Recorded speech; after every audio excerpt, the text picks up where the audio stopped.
Good evening, football fans, and welcome to Aces Field here at Hicksville as we are getting ready for week number 7 of the varsity football campaign. And, of course, it is homecoming night here at Aces Field as the Aces are throwing out the welcome mat for the Edgerton Bulldogs for tonight's action. Hi, everybody. I'm Bill Murphy with Hicksville Community Television. Glad to have you here with us. And I hope you enjoyed the earlier live streams that was over on our other channel on the Hicksville Community Television Facebook page. We had a live stream earlier today from the big pep rally that ended the school day at Hicksville schools. And, of course, right before this broadcast, we were over on the Facebook page with live coverage of the pregame ceremonies with the introduction of the homecoming king and queen in their court. And just a really nice ceremony. The freshman won the top prize for the best float in the parade. And now we're going to turn our focus to varsity football action as the Aces take the field. They come into the game with a 1-win and 5-loss record. So they are only playing 10 weeks of football. There is no way that the Aces will be advancing to the postseason this year. But that's okay. They still have a game tonight against Edgerton, and then the next few weeks on the road at Fairview and Tenora, then back here to wrap up the season hosting Antwerp. So they could conceivably finish up at 500, 5-5. We'll have to wait and see, and the first step to that goal will be a win here tonight against the visiting Edgerton Bulldogs. Hi, everybody. I'm Bill Murphy with Hicksville Community Television. Brian Williams up here in the press box with me, operating the iPad Pro camera.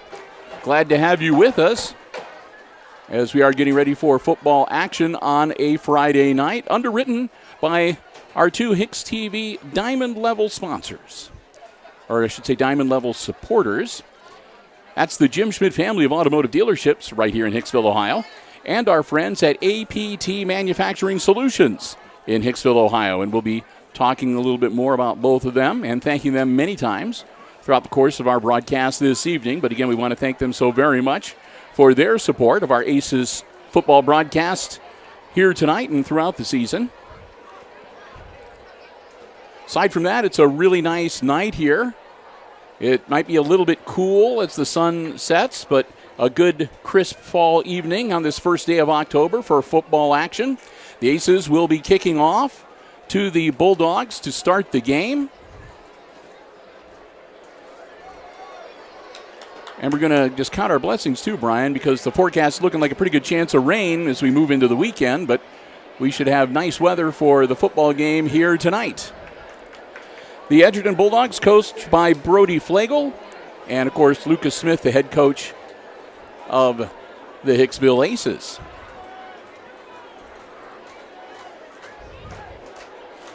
And in case you missed it, the fellow that's going to be kicking the ball off, number 5, Jackson Bergman, is the 2021 homecoming king in his senior year. You know, he's got 2 older sisters, and if I remember correctly, I think both of his older sisters were homecoming queens in their senior years as well. But be that as it may, Bergman puts his foot into it. It is and it's loose on the floor, on the field, and it's dived on by the Aces. So what looked like it was going to be an awful start to the game and just a terrible kick by Bergman, actually, they're smiling down on him, those football karma spirits, and the ball goes through the hands of the Bulldog receiver, and the Aces fall on it. And so just like that, they're on offense. And that means they'll still keep the ball when we start the second half. And everything is going so fast, they forgot that they had the tee still on the 40-yard line for the kickoff, so they got to get that out of the way. All right, now we're ready to go. I got to put away all my Edgerton stuff and get the Aces stuff out. Klima with a nice throw that's almost picked off. That was Carter Herman, number 2 for the Edgerton Bulldogs, that almost got his mitts on it. Incomplete, and it'll be 2nd and 10 for the Aces. Again, Aaron Klima, the quarterback, at least early on here.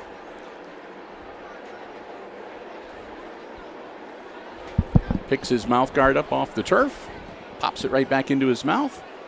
That's what football players do. Klima all alone in the backfield. He's got 2 out on the near side, 3 on the far side away from us. He'll put the ball in the air. It's caught at the 45-yard line. Baird makes the grab, and they're going to drop him as soon as he catches the ball. They're going to say the 46-yard line. So that'll be a gain of about 6. It'll be 3rd and 4 for the Aces. First quarter clock rolling. We got 11:25 to go. Early on here, lights already on though, and that'll be an encroachment. And that should get the Aces a first down the easy way. It was bad enough they threw the flag. A lot of times when they get encroached like that, sometimes they'll let the play go and give you a free play, but they threw the flags right away. They had a 3rd and 4, and it's a 5-yard penalty, so that's first down for the Aces, and it'll move the ball down to the 41-yard line. Klima is going to hang on to it himself. Klima pitches it back at the last minute to Balzer. Balzer gets out to about the 32-yard line.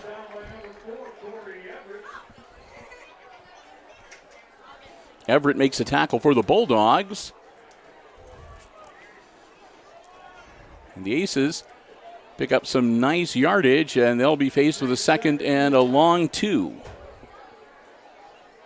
Or a long 1, a short 2, whatever you want to call it, and we'll have a false start, and that'll make it 7 instead of 2.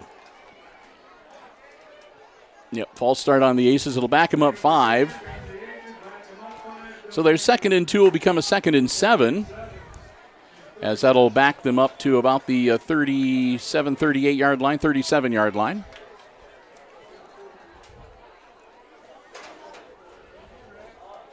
So Aces will reset. Klima puts the ball in the air, and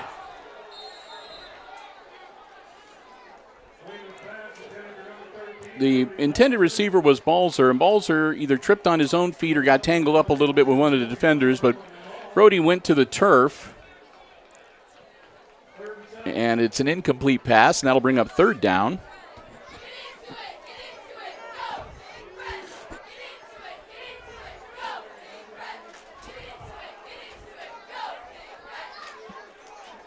Here we go. Klima. One back behind him in the backfield, but it's going to be a quick pass. Caught. That's going to be close to first down yardage. We'll see. Baird made the grab, and it was really close to the first down marker. We'll see if they give him the first down or if it's going to be 4th and about a 1.5 feet. Right now it's 4th and just a little under a yard. I mean, it's like a length of a football. And we're going to see if they... Oh, first down. They sat the ball and they moved, and then they called the head official over, and he eyeballed it down and said, yep, nose of the football, first down. So fresh set of downs for the Aces. 2 receivers out wide on either side of the line, one back behind Klima. Toss it out there to Balzer. Balzer hauls it in. Balzer puts his shoulder down, powers forward, and that should be another first down for the Aces.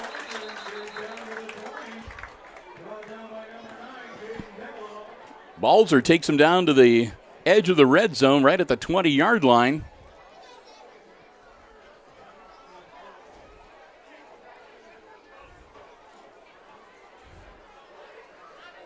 And looks like he might have had an equipment issue. So he's going to come off the field for at least a play. And it will be a first down for the Aces. 10:14 to go in quarter number 1. The Aces driving down to the 20-yard line of the Edgerton Bulldogs after Edgerton misplayed the opening kickoff and turned the ball over to Hicksville to start the game.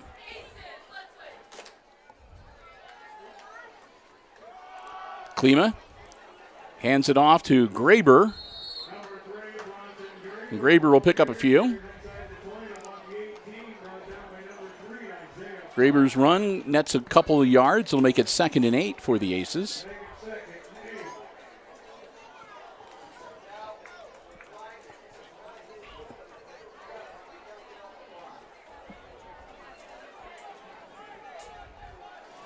Aces will set once more. This time it's a quick handoff to Bergman. Bergman looking to turn the corner. Nothing there. Jackson will dive forward. He's going to lose about a yard. Good defense as the Bulldogs swarmed towards him and the ball. And Jackson finally puts his shoulder down and drove forward to get as much as he could. It'll be about a 1 yard loss, so make it 3rd and 9.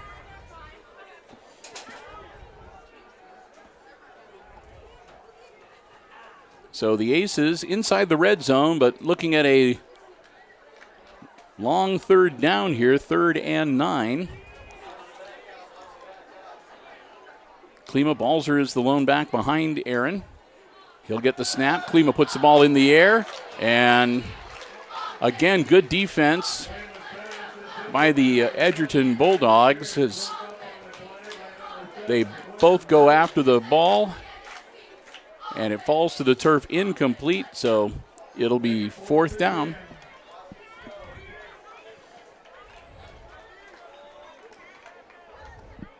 So the Aces now with a 4th and long, but most likely in 4-down territory here. 8:44 to go in quarter number 1.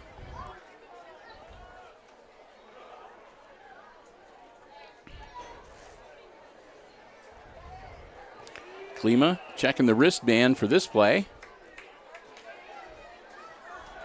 Drops back, puts the ball in the air. It's caught. It's going to be well short, though.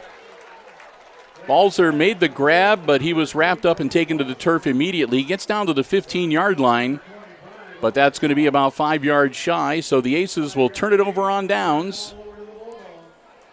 And Edgerton will take over 1st and 10 at their own 15-yard line.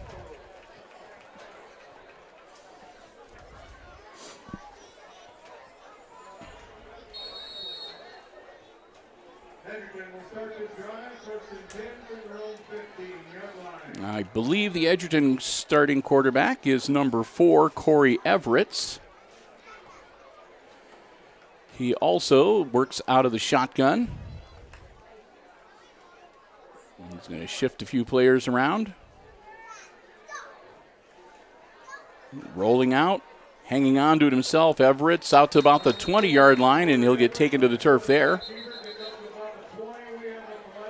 So Everett gets 5 yards if it stands, but there's a flag on the play thrown at the 15-yard line on the other side of the field away from the play. And that's going to be a chop block against Edgerton. So that's going to back the Bulldogs up. It'll remain 1st down, but they're going to have a little farther to go now.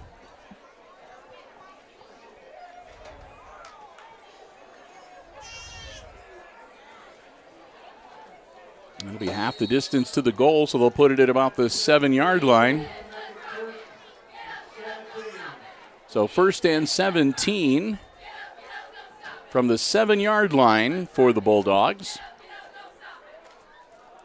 Everett is going to hang on to it himself again, and he's going to get clobbered at right about the 5-6-yard line. So either no gain or maybe even he lost a yard. And it looks like they're going to give him forward progress back to the original line of scrimmage, so it'll be 2nd and 17.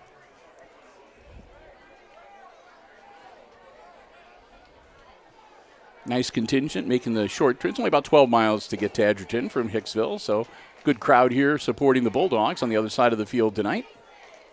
Everett's quick pass caught, eludes his defender, and he's off of them down to the 30-yard line. It was catched by Carter Herman, number 2. And Herman made the most of it. He had a little juke move. He got past the Aces defender and was able to scamper up the sideline to about the 29-yard line, which will be good enough to move the chains. So the Bulldogs look like they were in trouble, but they pull it out and get their first down of the night, and we're going to have another flag. And it's going to be another false start on the Bulldogs.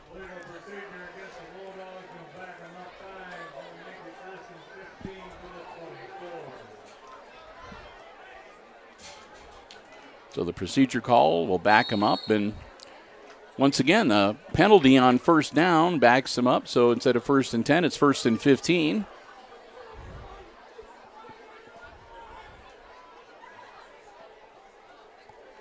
Corey Everett puts a man in motion.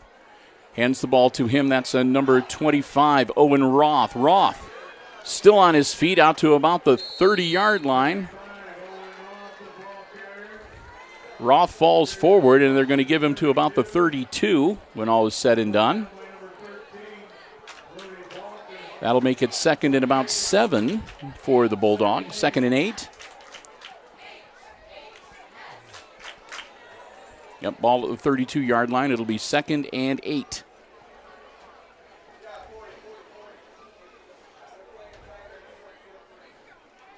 Everett's again a quick handoff right up the middle to the 35, maybe the 36-yard line.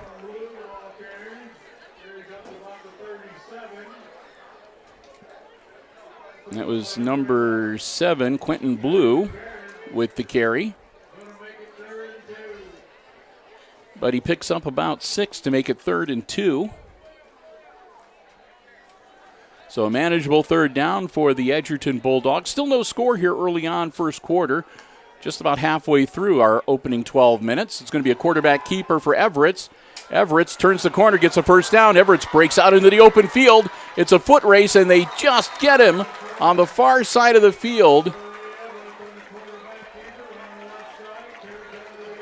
And I think that was Klima that actually got him around the upper legs and got him staggered enough to bring him down, but not before he makes it to the 30-yard line of the Aces. First down, Edgerton.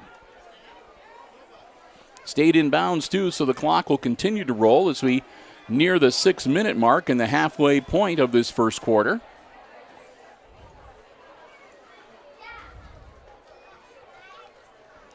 Everett's looking downfield. Now he's got to scramble a bit, puts the ball in the air. It's caught. Number 88 makes the grab and heads to the end zone. Dives towards it. Touchdown, Edgerton Bulldogs. That was Nate Timbrook making the grab for Edgerton. Timbrook motors down and dives into the end zone to break the plane and give the Bulldogs an early 6-0 lead here at Aces Field. Looks like they're going to, well, I can't tell if they're going to try to kick it or if that's just somebody down there tying his shoe. He's tying his shoe, okay. So we'll see if Edgerton is going to kick or go for 2. It looks like they're going to go for 2, but we'll see. Everett's, yep, it's going to be a 2-point attempt. Everett's pitches out. They're going to try to get it around the corner, and they will in the successful 2-point conversion. Warren Nichols, number 26 for the Bulldogs, carries it in. And Edgerton goes up now 8-0 over the Aces with 5:51 to go here in our opening quarter.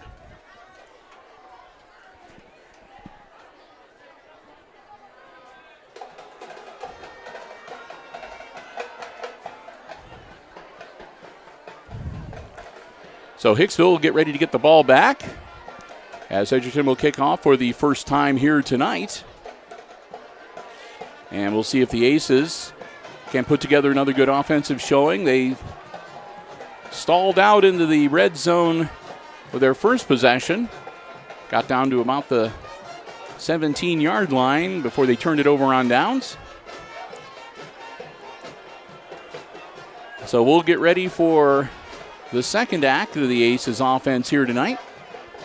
Glad to have you with us. Again, Bill and Brian, it's homecoming night here at Aces Field. Big football game tonight, and of course, for the high school kids, big homecoming dance happening tomorrow at the school. Sorry, Brian, but you have to be in high school to be able to go to the dance. So we're both out. We have to find something else to occupy ourselves on Saturday night this week.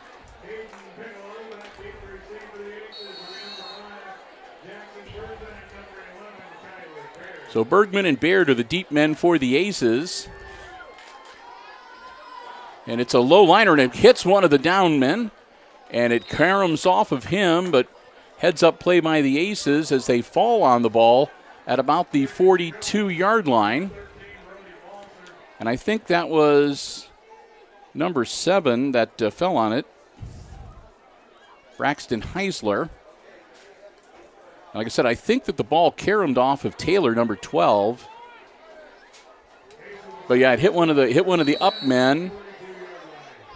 And fortunately, it kept going towards the Aces backfield instead of hitting him and then bouncing back towards the Bulldogs. So 5:50 to go in quarter number 1, and back on the field, the Aces offense, and here we go. They trail 8-0, and Klima takes 2 handoffs, then puts the ball in the air, and he's going to overthrow his intended receiver, Kyler Baird. Klima just had a little too much on that one. So it'll be a 2nd and 10 now for the Aces.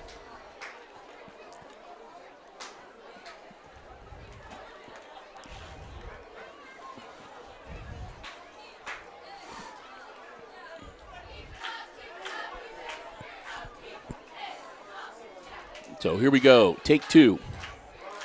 Klima with the snap. Klima rolling out. Klima's going to hang on to it when he pitches it out the last to Balzer. Brody gets across the 45, and he'll be brought down at about the 46. Pickup of about 4 to make it 3rd and 6 now for the Aces.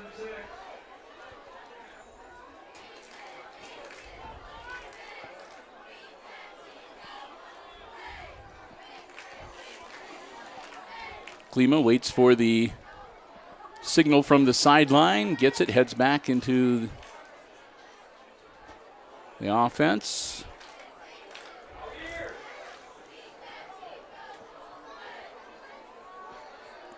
So 3rd and 6 for the Aces. Klima dropping back. Ball in the air and almost caught by Bergman, but good defense from number 4, Corey Everett, the quarterback on the other side of the ball.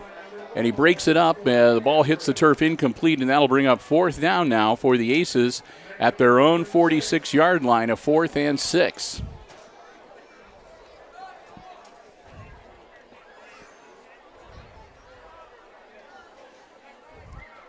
Bergman's going to drop back for the punt. High snap. Jackson controls it, gets his leg into it. It's a nice punt. It's going to go over Everett's head and roll back, and the Aces are going to be able to down that one inside the 10. So Everett not able to make any kind of a catch, and the Aces down the ball deep in the Bulldogs' end of the field. Everett's going to have a lot of real estate to cover to put more points on the board, but in their first offensive series, they showed that they're capable of doing just that. So it goes to the Aces defense now to put a stop on them and get that football back.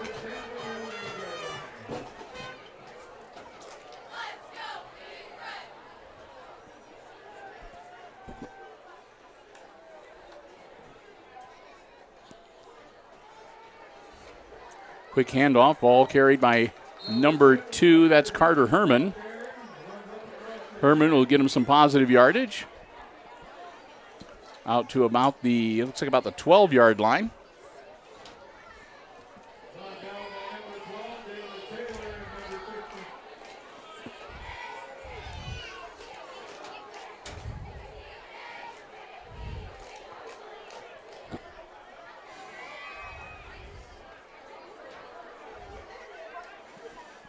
It was Taylor and Rodriguez that got the stop on him there. 2nd and 6 now. Ball in the air, it's caught. That'll be a 1st down and a bit extra. And again, Herman making the catch and carrying it across the 1st down line again and getting a fresh set of downs for the Bulldogs here. Move the ball out to the 24-yard line, 1st and 10 Edgerton.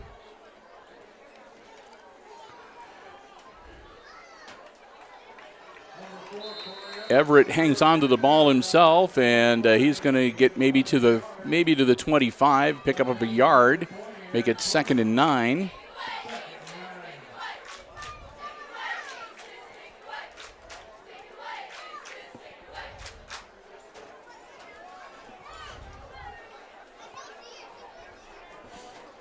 2nd and 9 for the Edgerton Bulldogs. And the ball is loose on the turf. And I think that the Aces might have got it. And they did. Everett fumbles the snap. The ball hits the turf, and I think it was Bergman that got in there and took the ball away from him.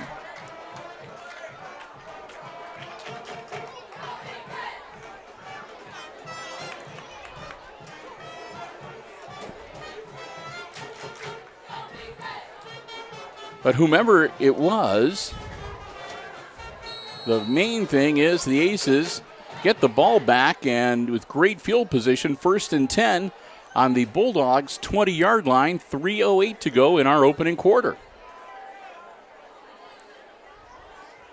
Klima, Balzer the back behind him. He'll hand it to Brody. Brody's going to try to take it right up the middle, and nothing doing there. He made it back to the line of scrimmage, and that'll be about it. It'll be 2nd and 10. Again, we want to thank our underwriters making our Aces football coverage possible from Aces Field here tonight. APT Manufacturing Solutions, right here in Hicksville, Ohio, located in Hicksville's Industrial Park. And the Jim Schmidt family of automotive dealerships. Jim Schmidt Chevrolet Buick, Jim Schmidt Ford, online at jimschmidtauto.com, right here in Hicksville as well. Klima with the snap. Klima puts the ball in the air, bounced up, and it's picked off by Everett. Everett, a flag is down, and Everett heads upfield. Everett is going to get out across the 20-yard line. There is a flag thrown, but I'm pretty sure that flag was thrown after the interception was made, so I don't know if it's going to affect the possession. We'll wait and see. But it looked to me like he picked off the ball, then he started moving upfield, and then they threw the flag.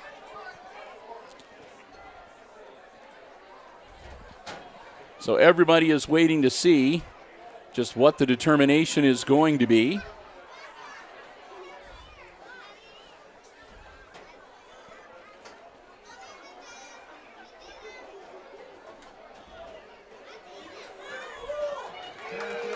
It'll be pass interference. Pass interference against Edgerton. And I don't know if you could feel it over your screen, but there was just like this huge sigh of relief here on the Aces side of the field as they do not turn the ball over. And they will have the ball 2nd down now, and with the penalty yardage. Oh, wait a second, maybe not. Yeah, okay. I was about to say, it looked like they were confused over on the sideline, but it's going to be 1st and goal, Aces from the 10-yard line after the pass interference. Klima backing it up. Ball in the air. And no flag on the play. So incomplete. Baird was the intended receiver, and he had a Edgerton defender all over him, but no flag thrown. So that'll make it 2nd and goal from the 10-yard line. Aces obviously in 4-down territory. They trail by 8 8-0. Again, looking for their 2nd win of the season here on homecoming night at Aces Field. Klima fakes the handoff, then hands it off inside. That's Baird. Baird heading for the end zone. He's not going to make it. But Baird is going to get stopped at about the 2-yard line, it looks like. It'll be 3rd and goal for the Aces. They are in the hurry up here. And in they go. Touchdown, Aces.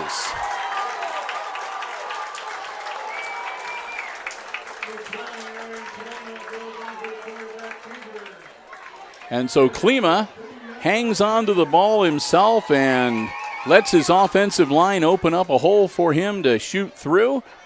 And he's into the end zone from 2 yards out. Touchdown, Aces. It's an 8-6 game as Hicksville lines up to go for 2. Klima, ball in the air, caught. Baird makes the grab, and the 2-point conversion is successful. And we're tied at 8.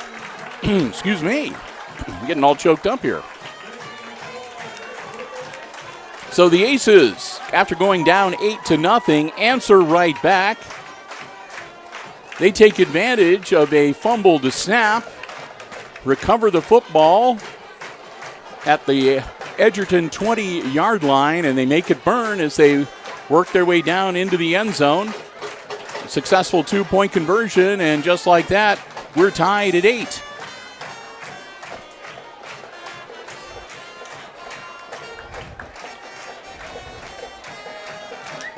So the Aces will get ready to kick the ball off with 2:08 to go here in quarter number 1.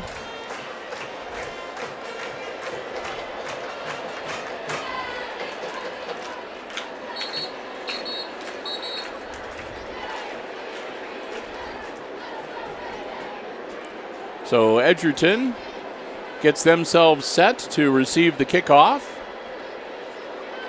Bergman's going to tee the ball up at the 40-yard line.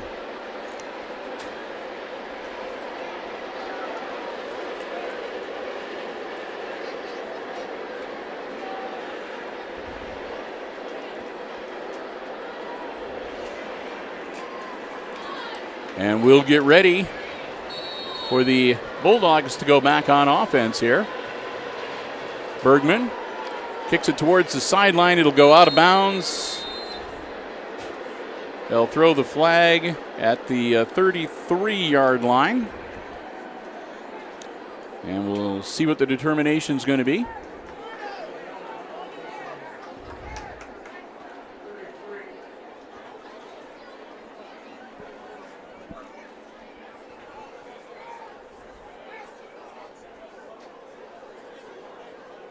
So the Aces defense will come back out onto the field. And the Bulldogs are going to set up shop. Pretty good field position on their own 33-yard line. Corey Everett works out of the shotgun. The junior quarterback gets the ball away. And lots of flags thrown over on the far side. I think every official over there saw the same thing because all three of them threw their flags.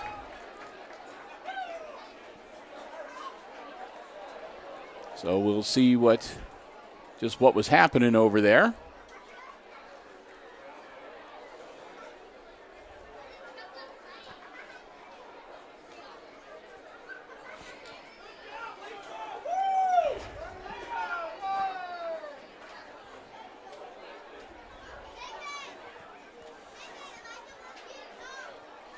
So there was actually two.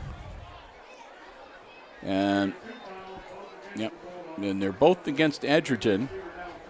The first was for an illegal receiver downfield, which was declined. The Aces instead took the 15-yard face mask. They took the face mask call. So that will back them up, and it will be 1st and 20 now. So the Bulldogs, again, getting a big penalty on their first play. And they wind up with a 1st down and long. Everett gets across the 30-yard line, and he'll get popped and brought down at about the 2, and another flag.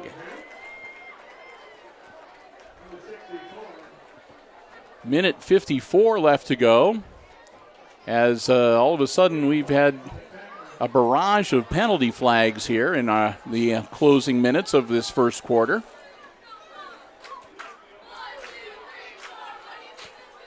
This one against the Aces. So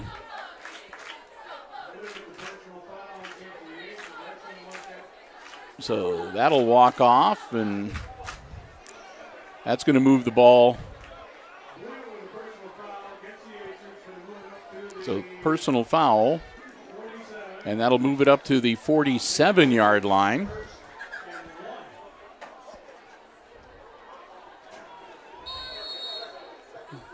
So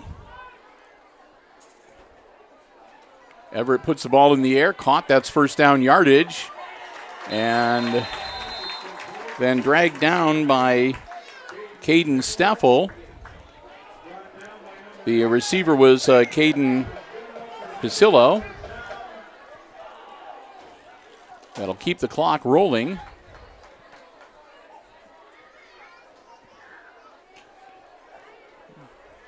So Pasillo gets some yardage. I think it's the first time we've called his name tonight.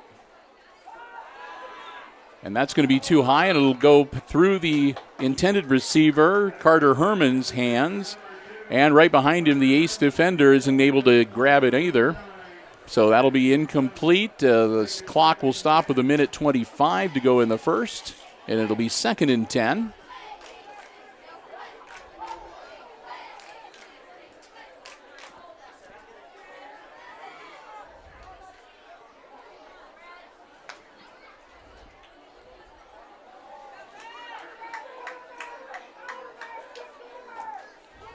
Everett finds a nice hole, and he shoots right through into the secondary, and he'll make it all the way to the 40-yard line before they stop him.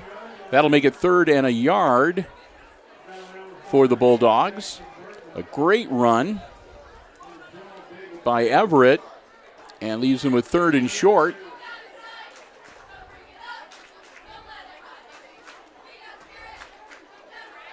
We're tied at 8 here near the end of the first quarter. Less than a minute to go in quarter number 1.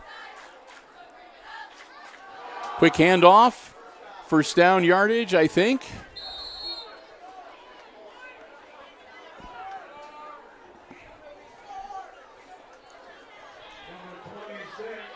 And it will be a first down. Ball carried by number 26, Warren Nichols.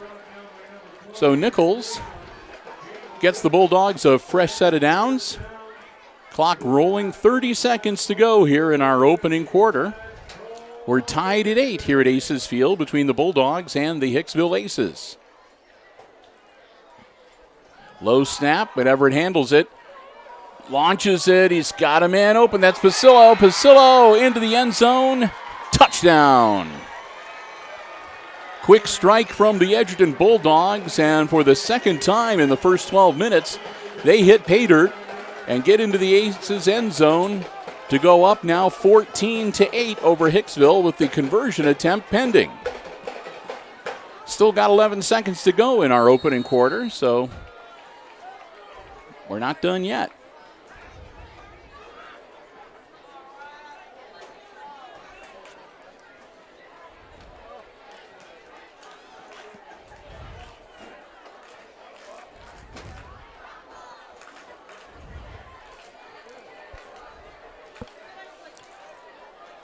Everett going to hang on to it himself, heads towards the end zone, still battling, and he'll be caught down, dragged down short.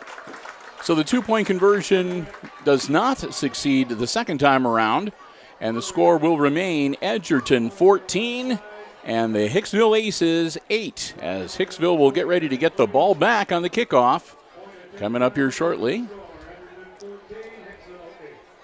Again, we're glad to have you with us here for homecoming night.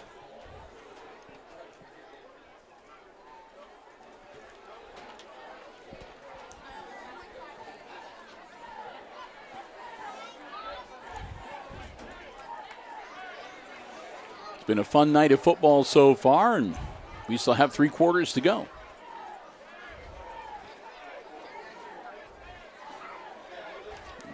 As it has been.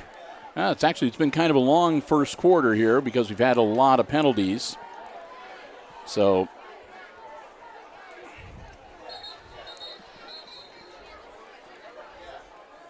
the Bulldogs will tee it up, and the Aces will get ready to get the ball back and wrap up quarter number 1, and then switch ends of the field to get the second quarter underway.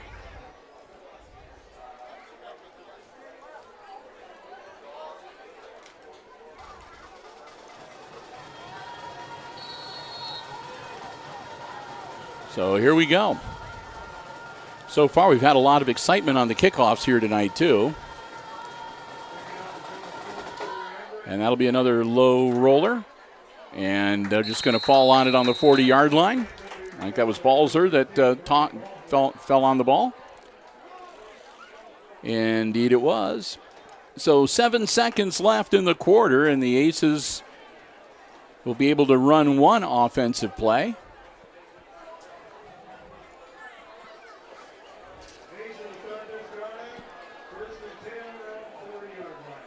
So Hicksville with a 1st and 10 at their own 40-yard line with 7 seconds left in our opening quarter.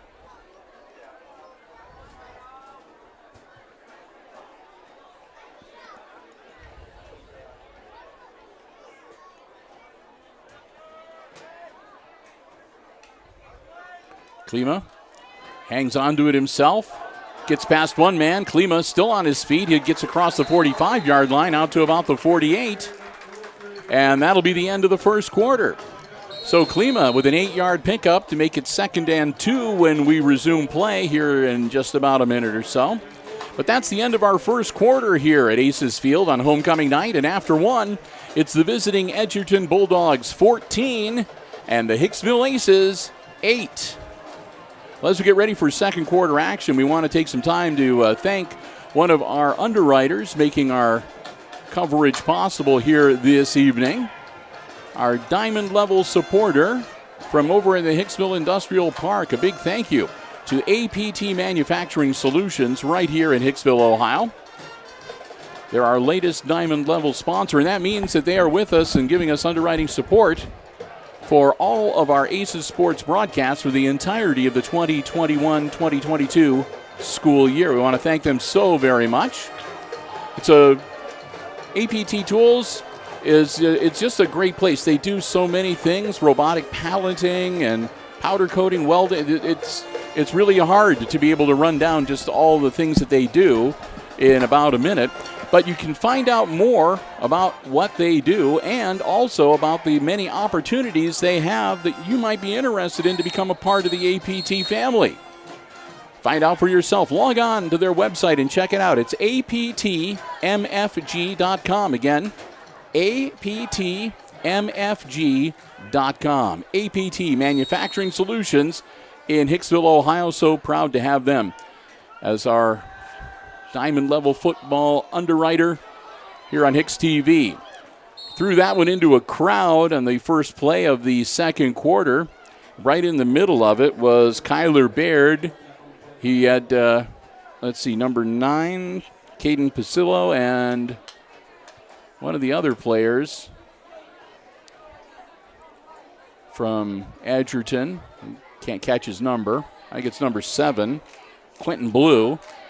But between the three of them, none of them could get their hands on the football, so it's an incompletion.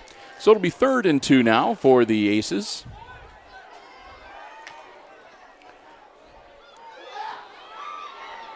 And that'll be a quarterback keeper, and Klima will get across midfield, and that'll move the chains. First down, Hicksville.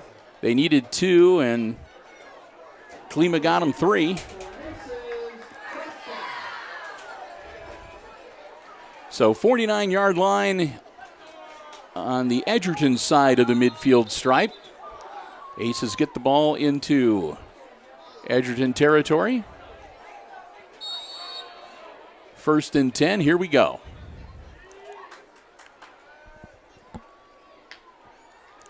Klima, quick strike out to Bergman. Bergman looking to turn the corner, and not much there for Jackson. He gets back to about the line of scrimmage, and nothing more. That'll make it 2nd and 10. Blue came up and stopped him for Edgerton.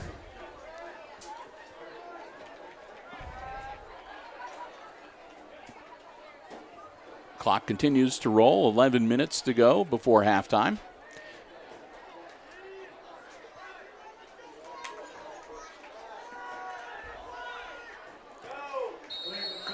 Pass caught at about the 44-yard line. Bring up 3rd down. And about 4. Now 3rd and 5. Yeah, they have to get to the 39-yard line to move the chains. So they're at the 44, 5 yards away.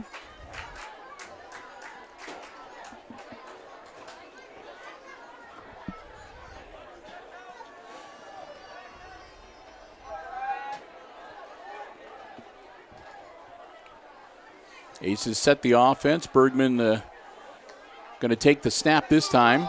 Jackson rolling out. Jackson in trouble. Jackson tosses it to Klima. And Aaron will get out to about the 35-yard line. And that'll be good enough for an Aces first down. So Bergman takes the snap, and he throws the ball to Klima. Klima switches from QB to receiver and gets the Aces a first down at the 35-yard line. 10:09 to go here in the half.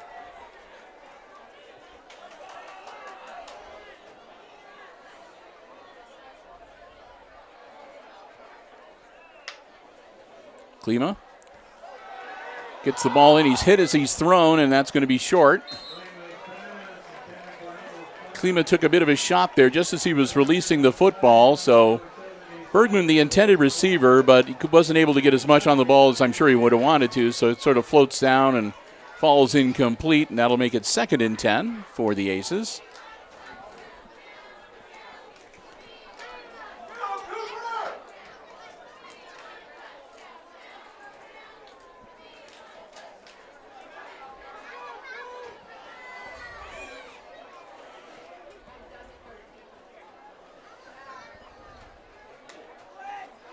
Again, Klima with the snap, drops back, and that one sort of floats off his hands.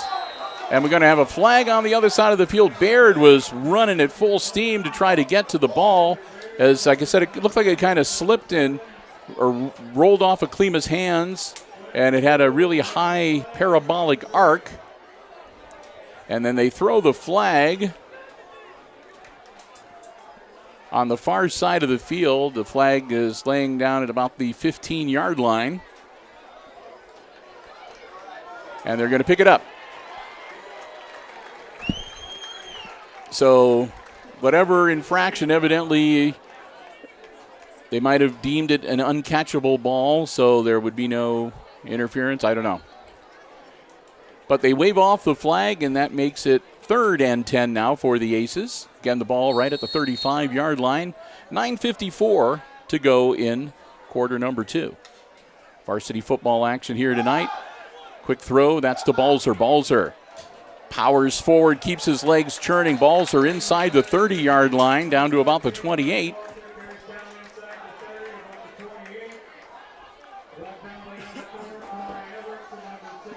Corey Everett was the one that brought him down for the Bulldogs. And so it'll be 4th down and about 4th and 3. Yeah, it'll be 4th and 3 from the 28-yard line. They need to get to the 25 to move the chains. So 4th down for the Aces here.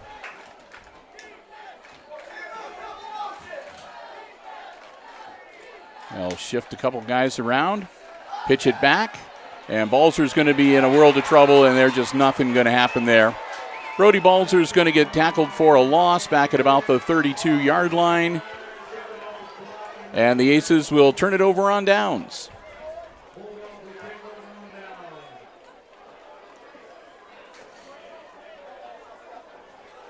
Good defense from the Bulldogs. They sniffed it out and got into the backfield and were able to put the stop on Balzer before he could make much of anything happen. So we'll give credit where credit is due. Both teams playing pretty well tonight. And again, a lot of flags in this game so far.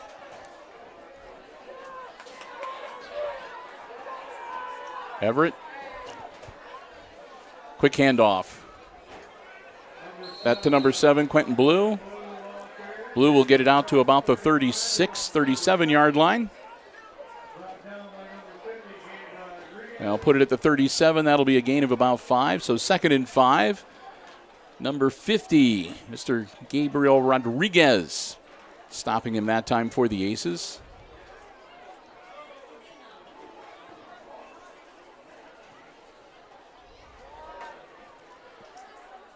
Everett takes the snap. He's going to hang on to it himself. Everett straight up the pipe, and it'll be 1st down and a little bit more, as he's going to pick up about 6-7 yards He'll take it out to about the 44-yard line and a first down for the Edgerton Bulldogs.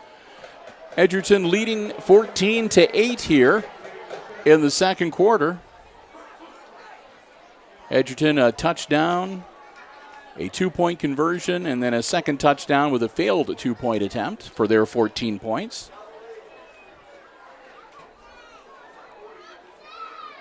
Everett, long count. Gets the play. Fumbles it again. This time he's able to scoop it up, and they overshot him, and Everett's off to the races. Everett with some fancy footwork. I don't think anybody's going to get him. Everett heading for the pylon, and he's into the end zone. Touchdown. My goodness. 56-yard scamper for Corey Everett as he goes into the end. He fumbled the ball, and when he did that, a couple of the Aces defenders were heading at him at full speed, and they actually overran him. So when he scooped it up, he had a nice hole that he was able to shoot through. And then just some good running and a little fancy footwork. And again, Everett scampers 56 yards into the end zone to make it a 20-8 game. There's some confusion. They put the 6 points on the wrong half of the scoreboard. So the scoreboard is saying 14-14, but that is not correct. It is 20-8. And a flag is thrown on the conversion attempt. It'll be a false start, so that'll back the Bulldogs up by 5. There we go. They got it reset. So they'll back up the Edgerton Bulldogs on the 2-point attempt. And we'll see if they'll continue to go for 2 here or if they'll maybe try to kick it. Yep, it looks like they're going to still go for the 2-bag.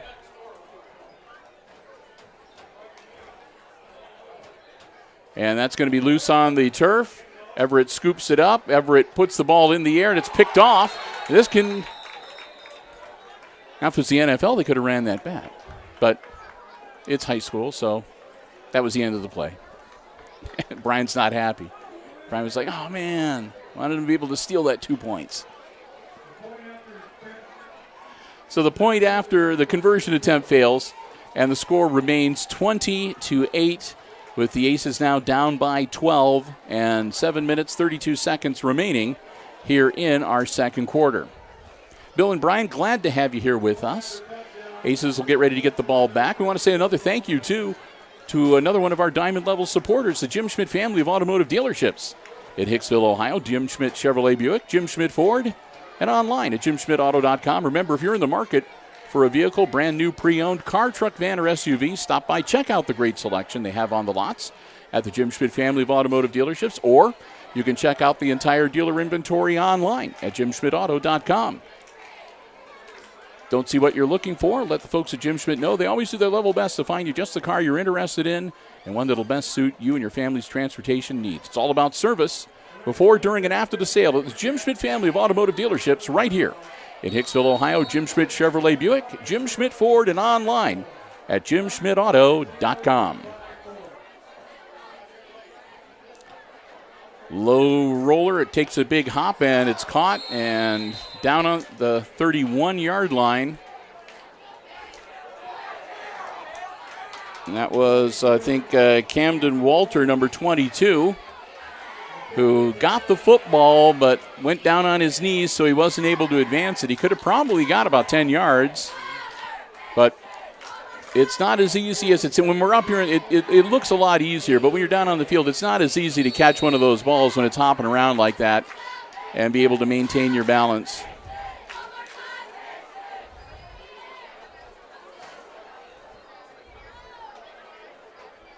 So the Aces with the ball back, first and 10 at their own 30-yard line, down by 12, 20-8. Klima pitches it back. Some blockers trying to open up a hole, and some good positive yardage for Balzer that time. Out to about the 37. So that'll be a gain of 7, and it'll make it 2nd and 3. Well, okay, they're going to say a gain of 6. So, all right, we'll make it 2nd and 4. The ball is like right halfway between the 36 and 37-yard line, so they round down. Klima again with the snap. Ball in the air, and he throws behind Baird, and that'll be incomplete.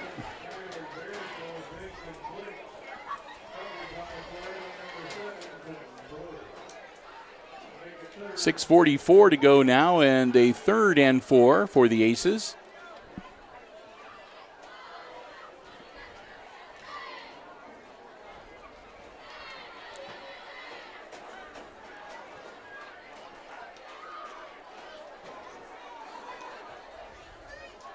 Klima. No, I take it back. Bergman got the snap. Now Bergman's tucking it in. Bergman across the 45, and he'll be knocked out of bounds at about the 46-yard line, and that'll move the chains. 1st down, Aces. Jackson Bergman comes in and gets the job done. He's able to turn the corner and gets him another 1st down here out to the 46-yard line.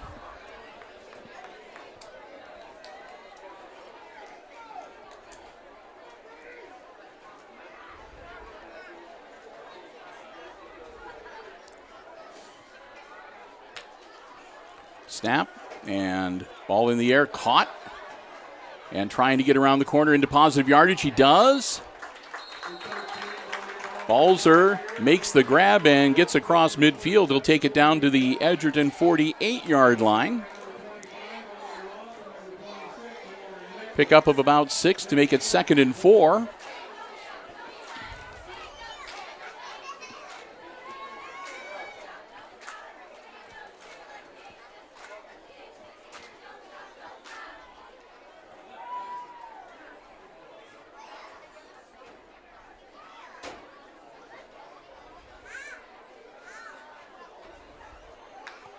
Klima dropping back, unloading the ball, and it's picked off.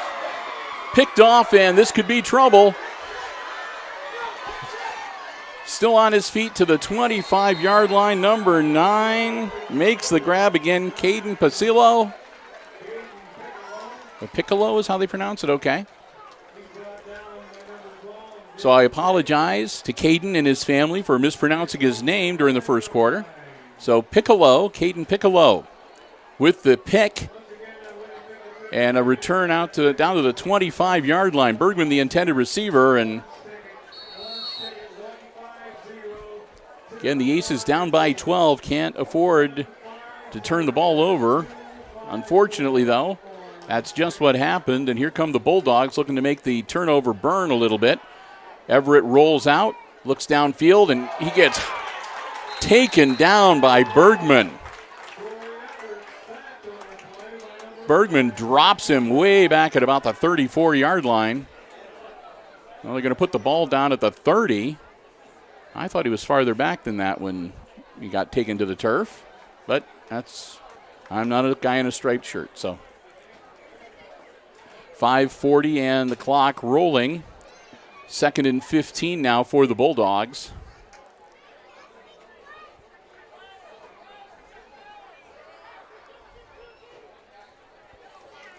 Everett, ball in the air. He's got a man.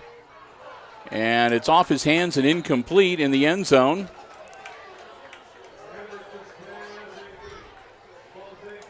So the intended receiver was Carter Herman, number 2. He can't hang on to it.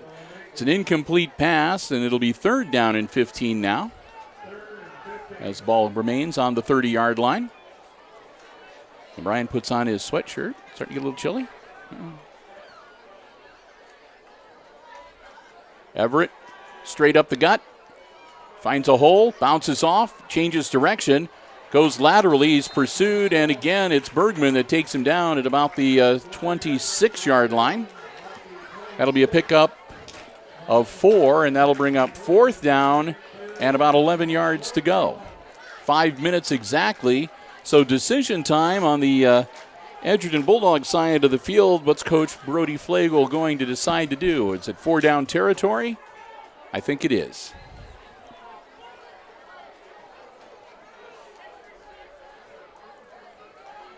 Everett needs 11 yards to get a fresh set of downs. Rolling out, looking downfield. He's being pursued. Everett gets the ball away, and it's caught in the end zone. Piccolo gets another touchdown.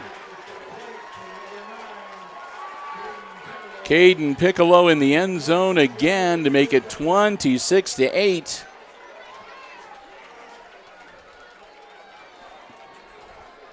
As the Aces are finding themselves starting to get behind that big 8 ball that's rolling out onto the field real slowly. Down now by 18, and it'll be down by 20 if they complete this 2-point attempt.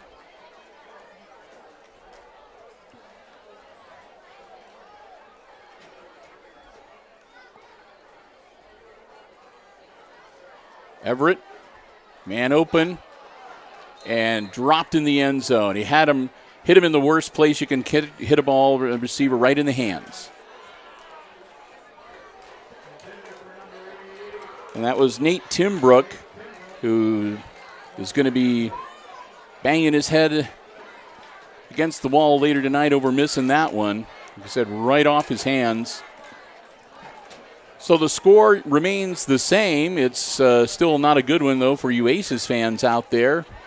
The Bulldogs leading Hicksville 26-8 here on this homecoming night.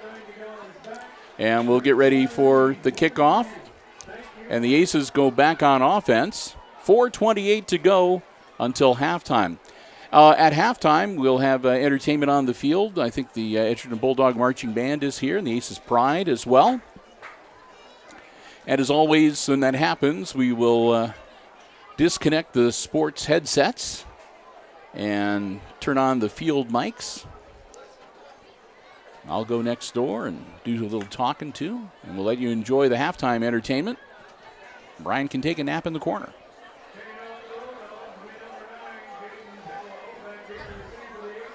So Piccolo is going to tee it up for the kick. Bergman and Baird, the deep men for the Aces. 4:28 to go, and Hicksville down by 18. Down 3 scores. And that's a low one, and it's scooped up by Baird. Baird with a one-hand catch. And Baird tries to turn the corner. He slips and falls at the 30-yard line. Baird tried to do a quick cut and change direction, and the top half of his body went the way he wanted it to, but the bottom half kind of didn't, and so he slips onto the turf. Aces still retain possession, and really not bad field position at their own 30-yard line. 70 yards away from pay dirt, and drawn a little closer in this one. Down by 18. Klima with the snap. Klima, quick hitter, caught. Out to about the 36. Baird grabs it, and they'll put him at the 36-yard line. Quentin Blue making the stop for Edgerton. Clock continuing to roll, under 4 minutes to go here before halftime.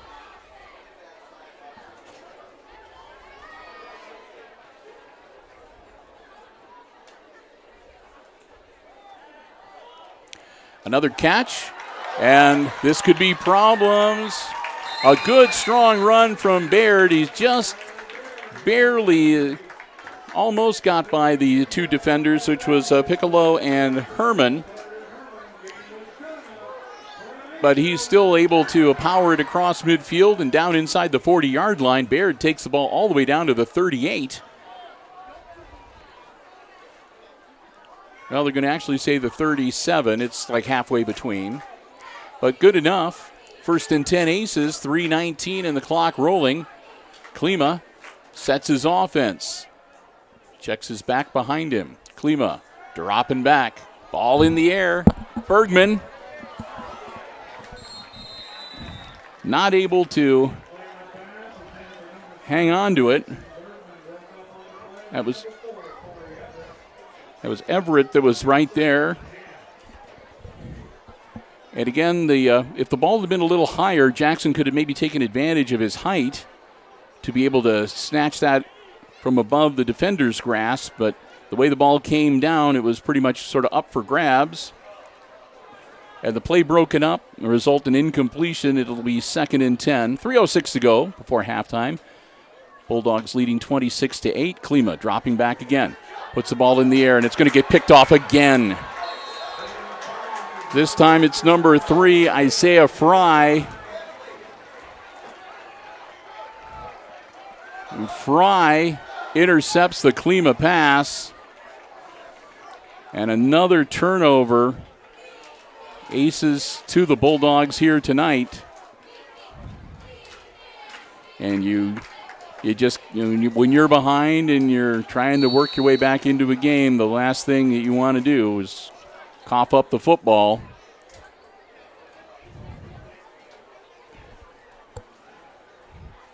Everett, quick handoff. That's number 7, Quentin Blue. Blue gets out across the 45 to about the 48-yard line. And we'll see what the Bulldogs want to do here. If they're going to just keep it on the ground and run out the time and see if they can make it down to the end zone. Pick up a couple of first downs, or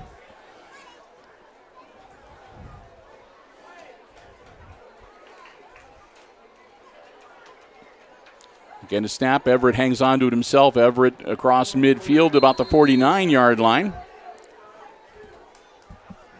Again, that'll keep the clock rolling as we close in on 2 minutes to go here before halftime. So 3rd and 2 from the Aces 49-yard line.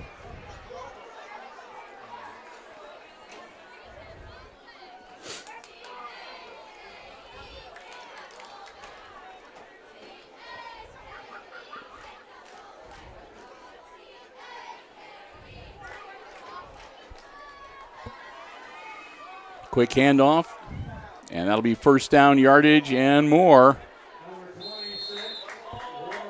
That was Warren Nichols. Nichols, number 26.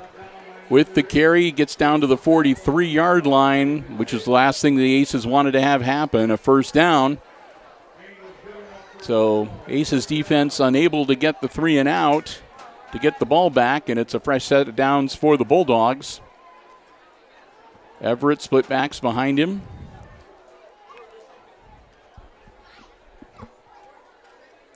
Another quick handoff. And again to number 7, Quentin Blue. And Blue will get down inside the 35 to about the 34-yard line. Clock continuing to roll here down to about 1:10 to go.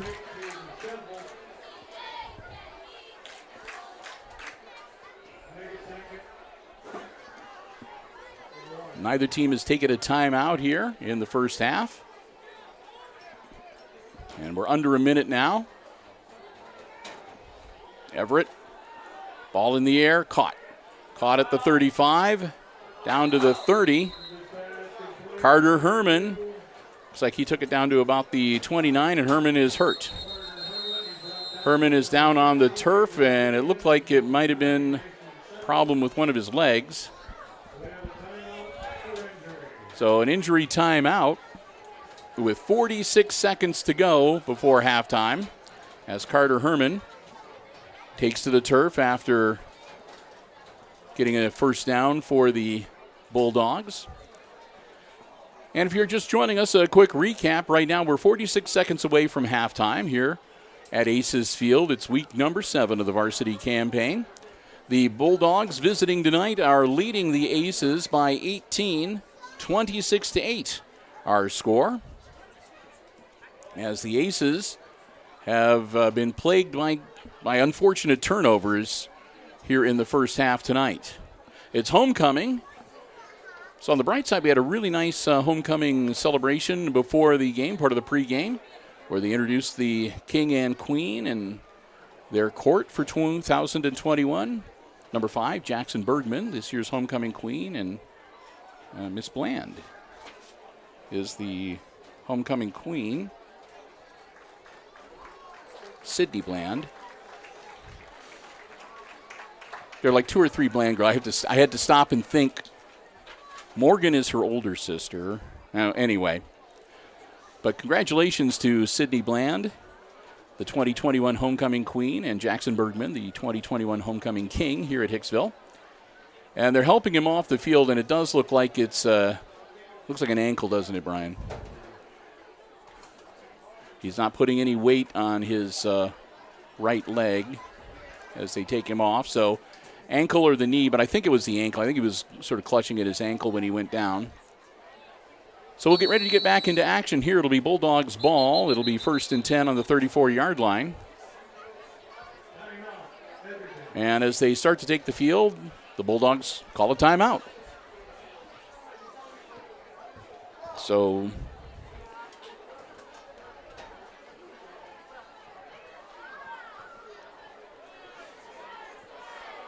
kind of unusual because usually, I mean, it sounds kind of terrible to say, but when you have an injury like that on the field and the clock is stopped and you got the injury timeout, a lot of times you can utilize that to sort of get kind of like a free timeout, I guess, but that's all right.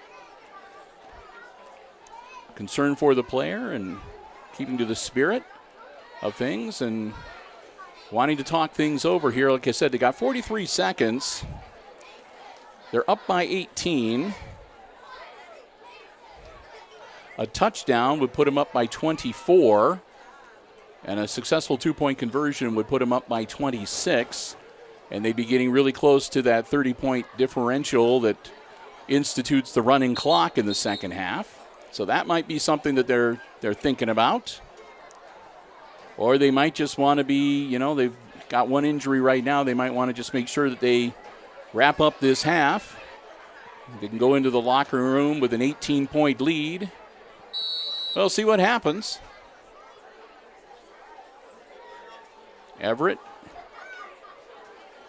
dropping back. Hit as he throws, and it'll be incomplete.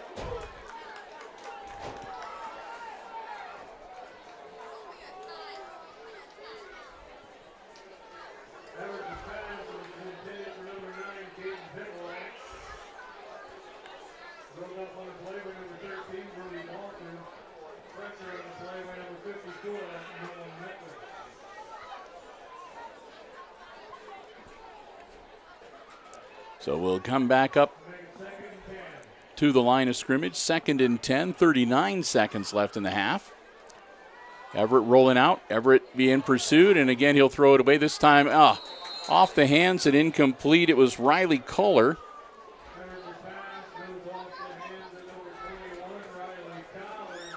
And Kohler couldn't hang on to it. And that'll make it 3rd and 10. And tick off just a few seconds. Still 33 seconds to go here in the half.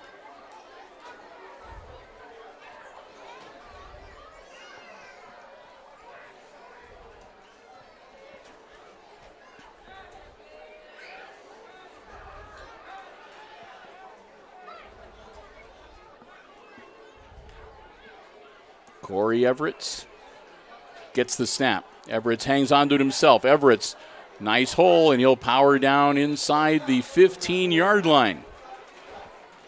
Well, they might mark him right at the 15. So Everett, the quarterback keeper, moves the chains. It'll be 1st and 10 from the 15-yard line. And another timeout. So Edgerton's going to utilize their timeouts here in the closing seconds of quarter number 1. 22 seconds still to go. Again, halftime coming up. Performances by the Edgerton Bulldogs and the Aces Pride marching bands on this homecoming weekend.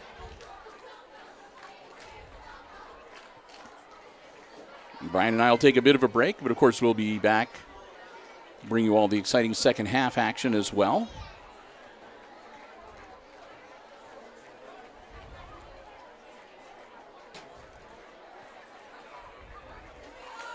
Again, just a beautiful night for football here tonight. It's the first day of October. Man, hard to believe it's October already.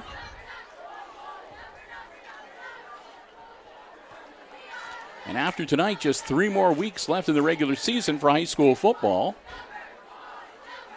And I think we're in the last couple weeks or so, too, for the volleyball as well. Their sectional tournaments are going to be coming up here the next few weeks as well.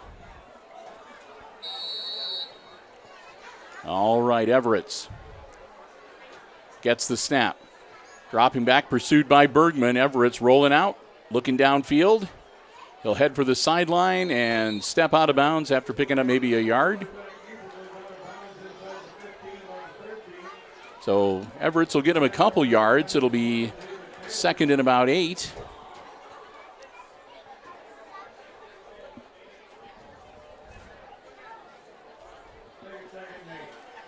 $14 seconds to go. And again, Edgerton looking to see if they can maybe punch one more in here before the half. And like I said, and really put the Aces in a tough position for the second half of this game. Everett rolling out. Everett looking downfield, looking for a man. They're going to grab him. He stays on his feet. Everett heads towards the end zone, working his way through traffic. Time expires.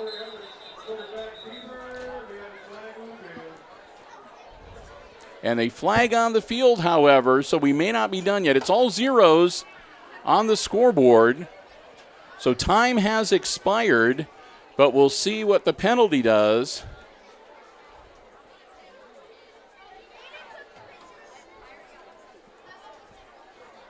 Because depending on who's at fault here, it could be a free play for the Bulldogs.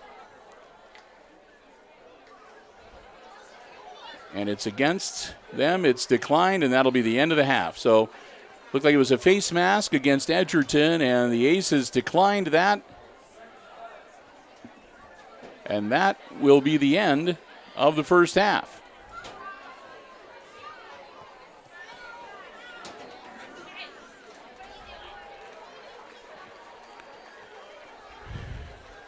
Okay. All right. So, yeah, now it is official. We're just waiting for the official word, and it took them a while to make it, but we've reached halftime. So it's halftime here at Aces Field, and at the half, it's the visiting Edgerton Bulldogs leading the Hicksville Aces 26-8, our halftime score. We're going to take a break again. We'll have halftime entertainment coming away from the Edgerton Bulldogs Marching Band and the Aces Pride Marching Band. And, of course, Brian and I will be back, and we'll have all the exciting second half play-by-play coming your way. So stay with us right here on HIX-TV.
Please enjoy our theme from Superman, Spider-Man.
Heroes are ready to save the world. This game will come to the big screen in 2012. Please enjoy the Avengers theme.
gentlemen, please keep your seats as the Aces Pride Marching Band presents Sounds of the Summer. Tonight we have Fun in the Sun as the band presents a solar coaster ride of music, including the music of Katrina and the Waves, the Rangers, and the Safaris. We begin our performance this evening as we light up the field with Katrina and the Waves' first U.S. Top 40 hit, Walking on Sunshine.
We travel next to the Aloha State.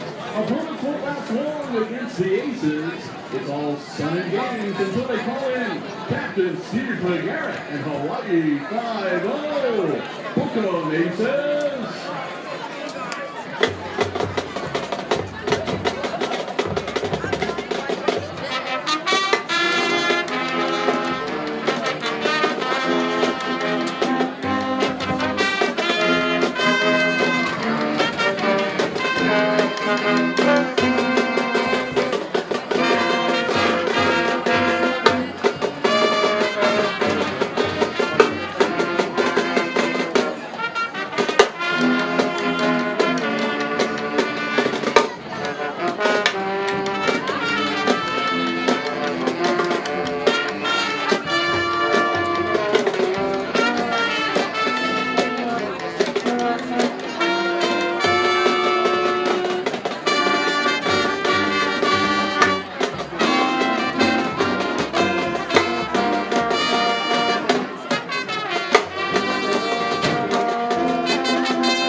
We close our show tonight with a tune from the Safaris. We feature the Aces Pride drum line with all suns blazing as we cheer on the Aces to wipe out with competition.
Aces and cheers them on to victory.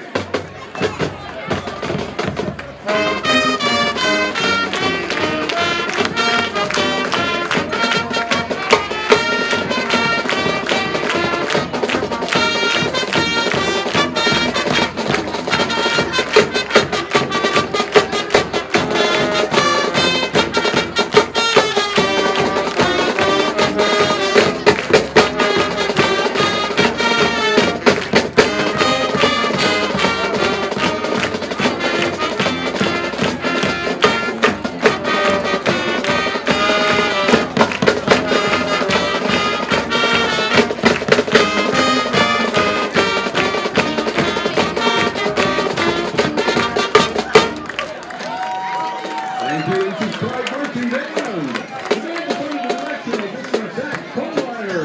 The Aces Color Guard is directed by Miss Ashley Bond. The band would like to give a special thank you to the Aces Pride boosters and all the other volunteers for their assistance with the band this evening. I'm Bill Murphy on behalf of the Aces Pride. Have a happy, fun, and safe homecoming weekend, and remember, go Aces!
Save us some money and anything. Just go home and do that.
Back with you here at Aces Field with about, just a little over 2 minutes to go here before we get the third quarter underway. Glad to have you back with us. Hope you enjoyed the halftime. Bill and Brian back with you here on Hicksville Community Television. If you are just joining us, our halftime score, it's the Aces trailing the visiting Edgerton Bulldogs here on homecoming night. Edgerton taking advantage of a number of Aces turnovers in the first half to roll up an 18-point lead here at halftime, 26-8. Wasn't all bad for the Aces. They recovered a couple of turnovers themselves. A lot of penalties called in that first half on both sides of the ball. So it's just that towards the later part of the first quarter and in the second quarter, the turnovers almost all went the way of Edgerton, and like I said, they capitalized on them and really made them burn for the Aces here tonight. Bill Murphy, Brian Williams, glad to be with you here up in the press box. Thanks to our Diamond Level supporters making our coverage possible here on Hicksville Community Television. They include the Jim Schmidt family of automotive dealerships, Jim Schmidt Chevrolet Buick, Jim Schmidt Ford, and online at jimschmidtauto.com. And our good friends at APT Manufacturing Solutions in Hicksville, Ohio, located in the Industrial Park. Learn more about them and the exciting opportunities that they might have for you to become a member of the APT team. Check out their website at aptmfg.com. Again, that's aptmfg.com. And again, it's jimschmidtauto.com if you're looking for a vehicle.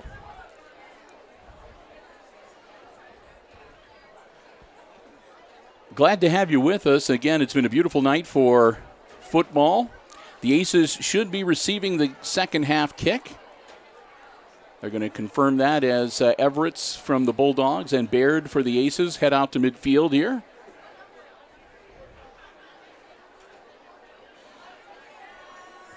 Again, homecoming night. Congratulations to the 2021 homecoming King Queen and their court. Hope they have a lot of fun this weekend. Tomorrow is the big homecoming dance. I guess I should mention, too, if you're looking for something fun for the entire family, on Sunday, the Lifeline Connect Church is having their annual fall festival. It's got fun and games and activities and food, and it's all free. And that's coming up on Sunday afternoon. You can check that out if you like.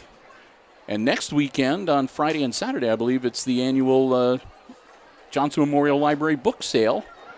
And on Saturday, a lot of the young entrepreneurs that we've been featuring on our HIX-TV Facebook page this last week are going to be set up and selling their wares. So you can stop by and check out their young entrepreneurship at the library 1 week from today.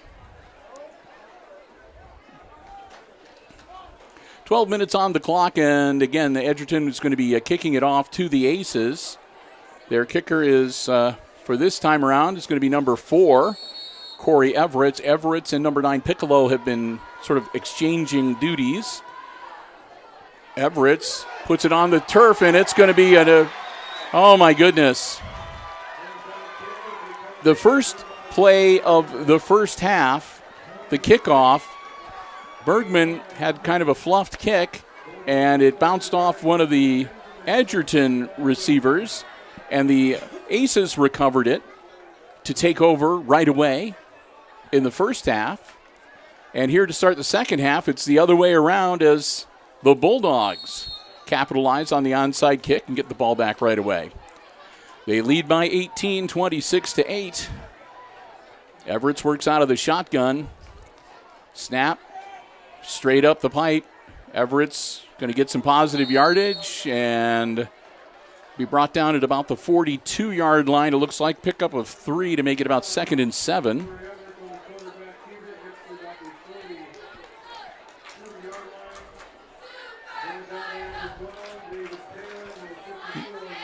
So 2nd and 7 from the 42-yard line now for the Bulldogs. Up by 18. Everett's pass is caught. That's Herman. Herman down to about the 25-yard line.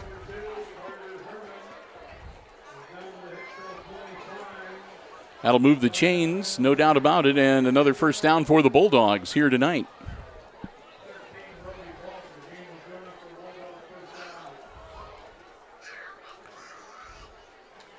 Handoff, that's number 7. Quentin Blue. Blue still on his feet. Blue taking it down into the red zone and getting them a first and goal. And that's going to be, it's pretty close to the 5-yard line, it looks like. We'll see where they officially mark it. But first and goal.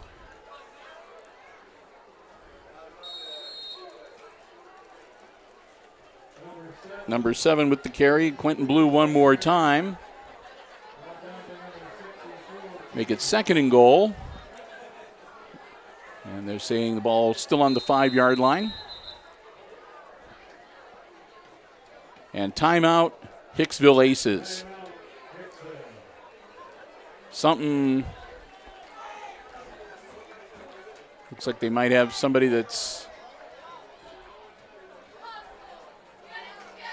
getting checked out for something, whether it's a uniform issue or something. They're going to pull him off. That's I'm not sure, number 54, not on the roster.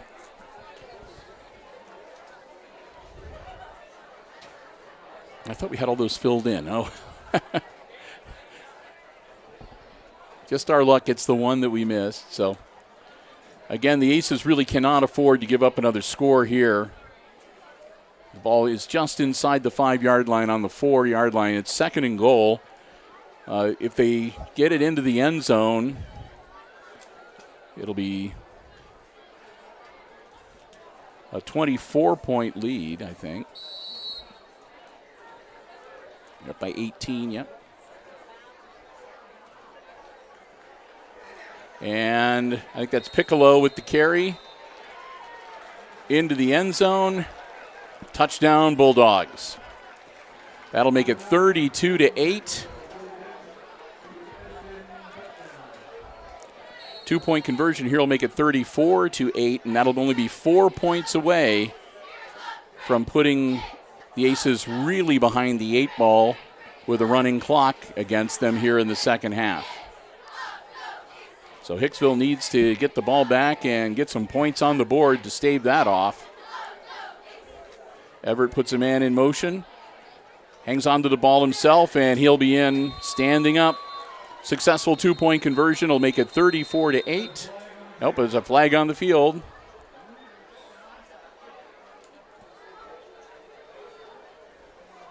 And it'll be against the Bulldogs, so an illegal motion. So they'll back up 5 and try again.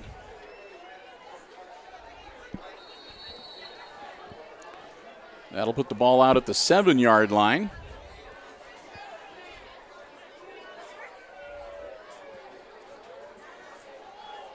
So attempt number 2 from a little farther out for the Bulldogs. Right now the score remains 32-8.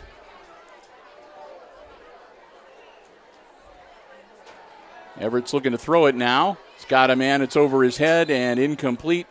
So after the penalty, the 2-point conversion fails. And it remains a 24-point lead for the Edgerton Bulldogs, now on top of the Aces, 32-8.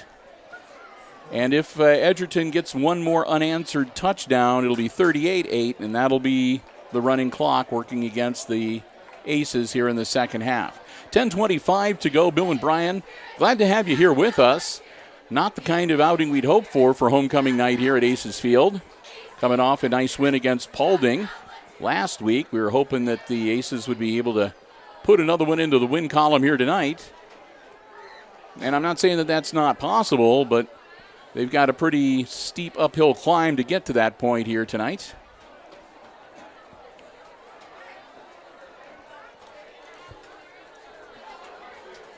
So Edgerton's going to kick it off again, and this time it's Piccolo teeing it up.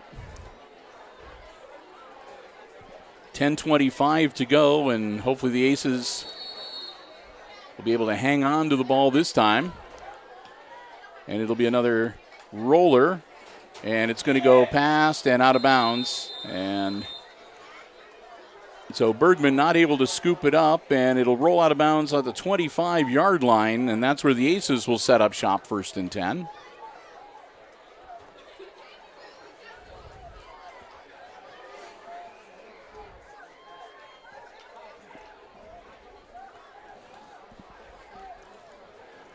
And again, as you might notice, there's an awful lot of yellow being worn around the stadium here tonight. That's being done in support of our neighboring community of Antwerp after the tragic loss that they suffered earlier in the week. Both the Edgerton and the Aces fans wanting to show their support. And they're wearing yellow tonight. Klima launches it, and neither of the receivers were looking for it. It went right between the two receivers on that side of the field, and neither of them turned around. It was like they each thought that the other guy was going to be the one catching the ball. So that'll be incomplete, and it'll bring up 2nd and 10.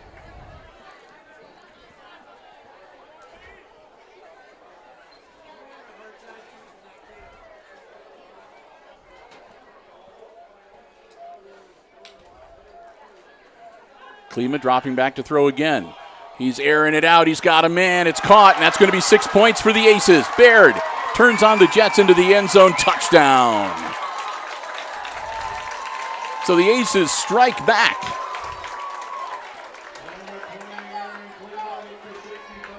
And they keep themselves in this game with the touchdown. It's now 32-14 with a 2-point attempt pending. I'm certain the Aces are... Well, now I said that I'm certain they're going to go for 2. Now watch, they'll kick a field goal, or an extra point, but I would think they would go for 2. It looks like they're going to go for 2. Klima's coming out. So the Aces attempting the 2-point conversion here to cut the lead to 16. Klima's going to keep it himself. Nice juke move, and into the end zone he goes. So the 2-point conversion succeeds. And it's a 16-point game now.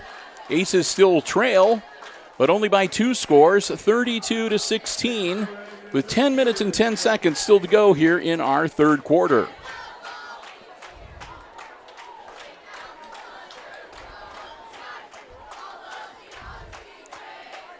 So the Aces will get ready to kick it off to the Bulldogs. And go back on defense and see if they can put together a defensive stop here. That'd be great to hold them and get the ball back and get a chance to get some more points on the board. We'll see what happens.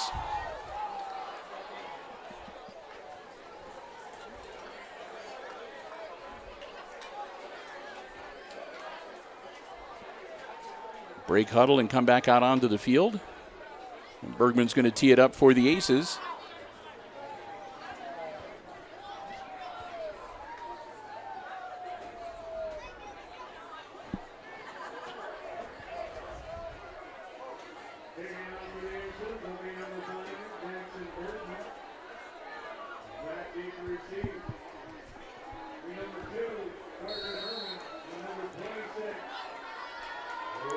Herman and Nichols, the two deep guys.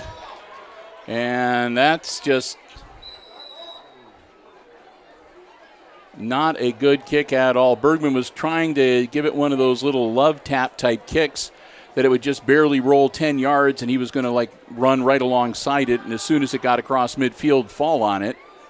But unfortunately, didn't get enough on it, and the ball only traveled a few yards and was fallen upon by one of the Bulldogs at the Aces' 45-yard line. So the kickoff nets the Aces 5 yards, and it's 1st and 10. Edgerton on the Aces' 45-yard line. They'll shift a couple of players. They'll get set.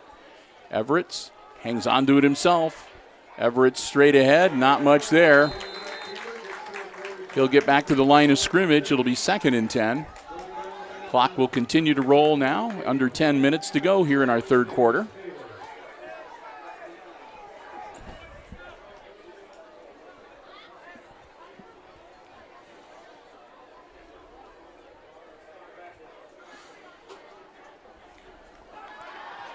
Quick hitter, and it's caught out around the 40. Inside the 40, Piccolo takes it down to about the 38.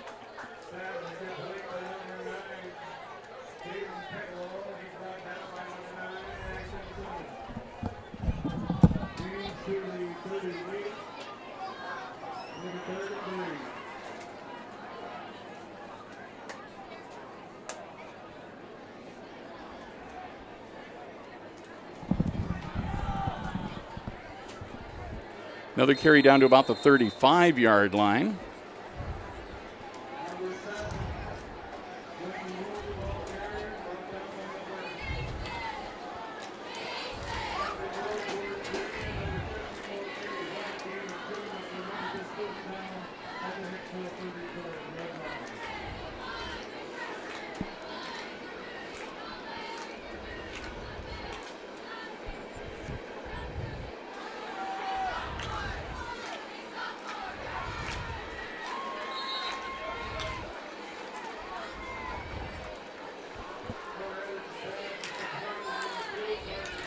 So pass takes it down, and I think they said it was Herman that made the grab and takes it down to the 15-yard line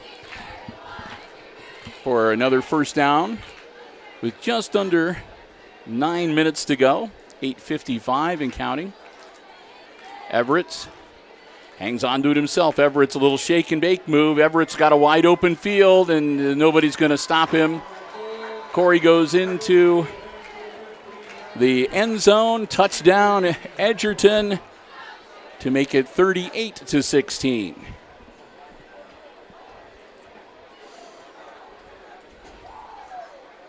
And they'll attempt another 2-point conversion here to make it 40-16.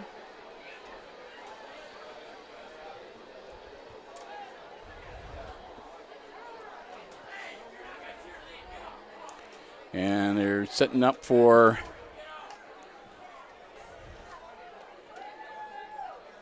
some sort of an oddball play here. Everett, whatever it was, it didn't work. Didn't even come close to working.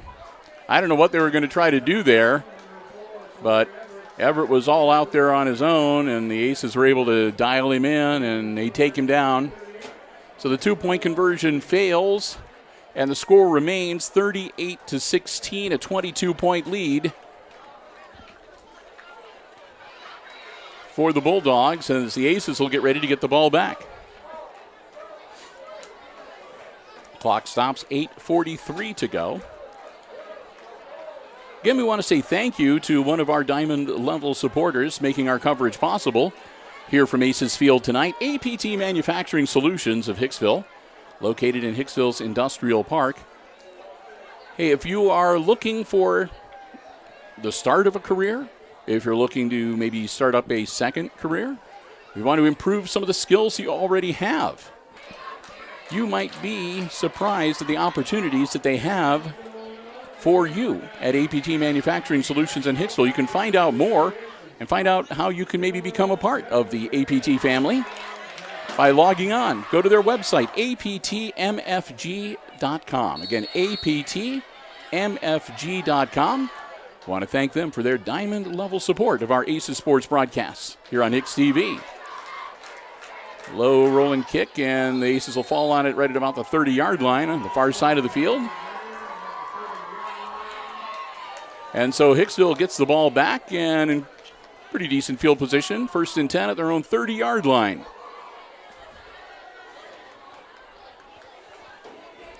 As they look to try to battle their way back into this football game.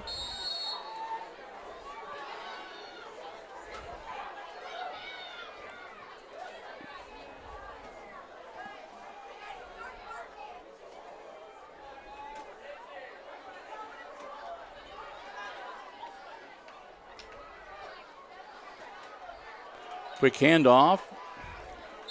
There was a little bit of an open seam, but it closed up quickly. Balzer with the carry, and he's able to get about 3 on the carry to make it 2nd and 7.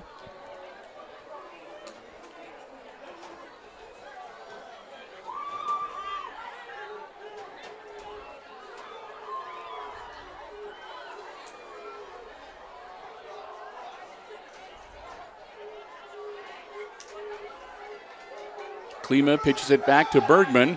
Bergman around the corner. Bergman looking to turn the corner. He does. Bergman kicks on the Jets. Not quite able to stay in bounds. He steps out at the 47-yard line, 48, 47-yard line. We'll see where they mark it. It looks like it's going to be right at the 48-yard line of the Bulldogs, but that's good enough for an Aces first down. Bergman steps out of bounds, stops the clock with 7 minutes and 55 seconds to go here in quarter number 3.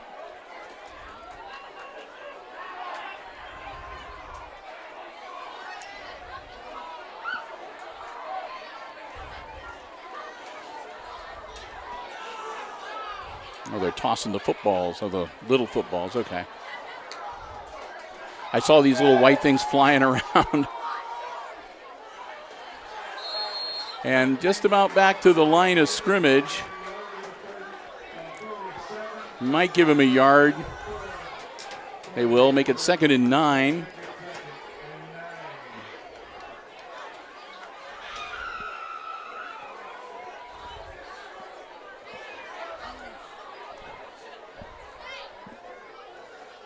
Had a good arm on that one. They have these little white plastic footballs that they're tossing out to the crowd. The cheerleaders are.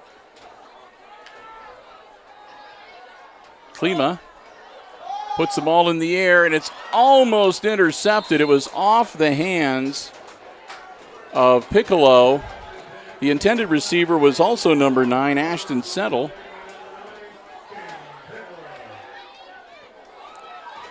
And it was off of Piccolo's hands, and they were lucky that it wasn't another INT. Makes it 3rd and 9.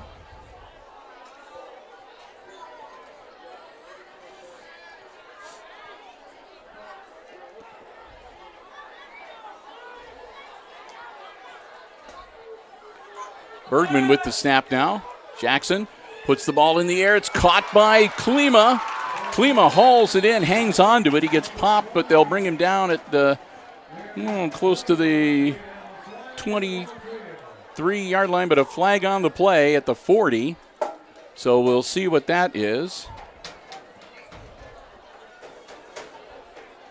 Interesting note it's 11 years now that we've been up here doing Aces football coverage. And not once have any of the cheerleaders ever been able to chuck one of those little footballs up here. Never once been able to make it to the press box. Now that I said that, the next game that they have them, they're going to be targeting us. Yeah, it's all right. It's fun. All the little kids who got their little footballs, they're happy. 7 minutes exactly to go here in quarter number 3. Aces with the ball. They trail by 22, 38-16. It's 3rd and 14 after the penalty. Klima is launching it, and again, incomplete. Bergman not able to grab it and bring it in. So that's going to bring up 4th down. And we'll see what the decision is going to be for the Aces.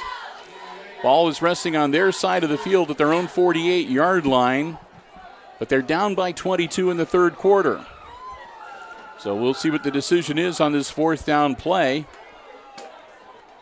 Aces have already used one of their 3 timeouts for the second half, so only 2 timeouts remain for Hicksville. And they're going to go for it on 4th down. 4th and long, and they're going to air it out, and that should be a flag. Yep, Baird was definitely hit and impeded before he had a chance to catch the football. So there are 2 flags on the field. Hopefully they're both for the same infraction, but we'll wait and see. But Baird was definitely interfered with.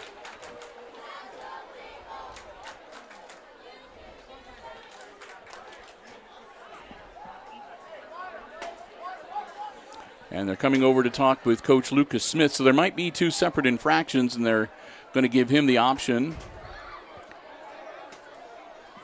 And that one, the defensive pass interference is going to be declined. And then roughing the quarterback is going to be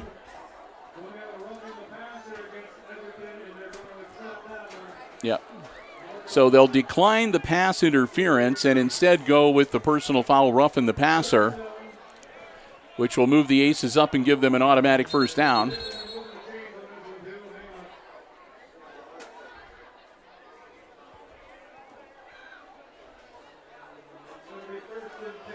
So they'll move the ball down to the 37-yard line where it will be 1st and 10 for the Aces. And they're stopping things briefly because it looks like there's some confusion about something down on the field.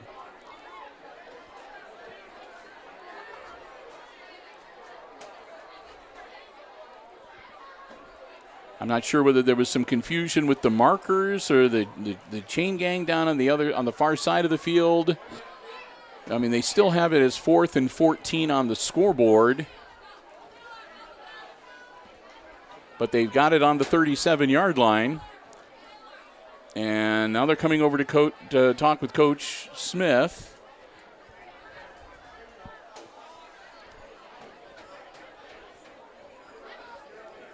So now Coach Smith, I guess, is wondering whether they would do better if they did it the other way around, yardage-wise, or just what is what.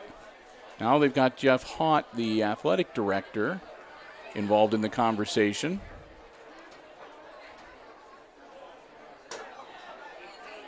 So I don't know if there's an issue with the equipment, maybe something on the other side of the field.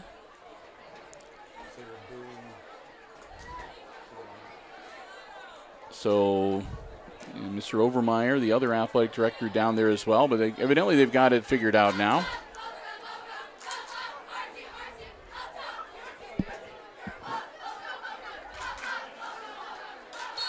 So evidently it's all squared away now, and it is 1st and 10 Aces at the Edgerton 37-yard line. Klima, ball in the air, caught by Baird. Baird takes it down to the 29-yard line and instantly flags fly.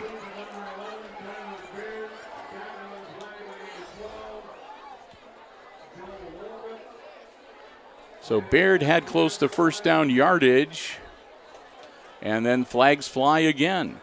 They're saying he was down at the 30-yard line. That's where the ball is placed for now. But again, just like in the first half, we've had a barrage of flags and penalties. And it's another personal foul against Edgerton.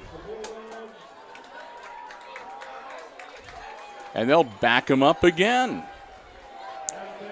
So the Aces benefiting from 2 consecutive personal foul calls. And just like that, they're down to about the 15-yard line with another 1st down. So the Aces down by 22, looking to cut into that again. Klima puts the ball in the air and overthrows his receiver, incomplete.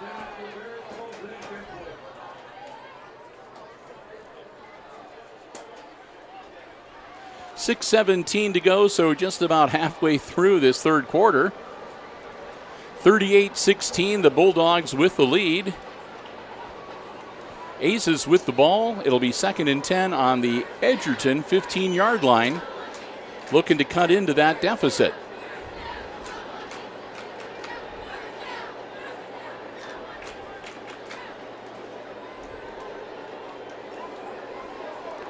This time Bergman gets the snap. Jackson rolling out. Jackson goes around the corner. Jackson stretching it out. He gets down to about the 10-yard line, it looks like. Jackson will get him 5.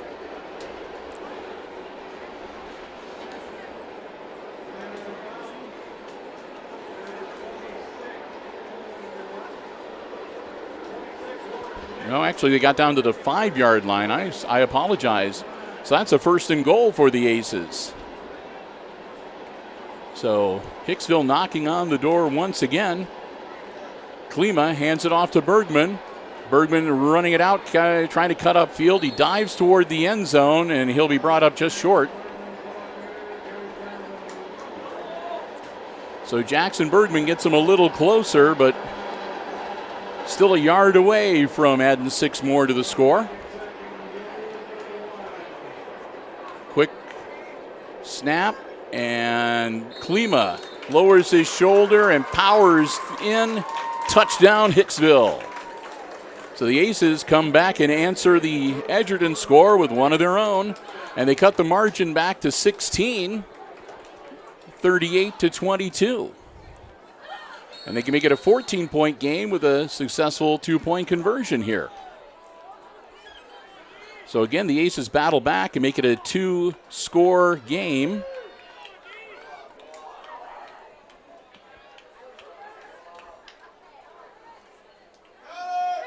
And that's caught by Bergman, and he is in. So Bergman makes the grab and gets 2 more for the Aces.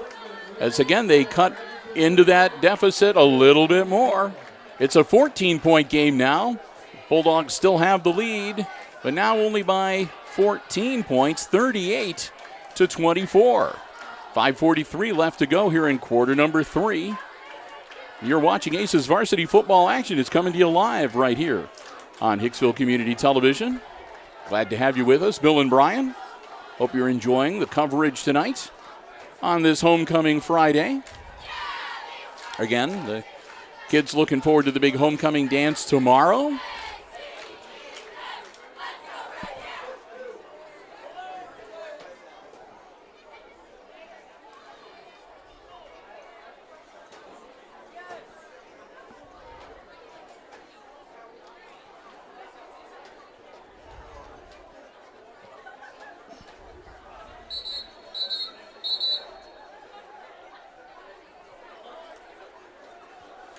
The Aces will get ready to kick it back off to the Bulldogs.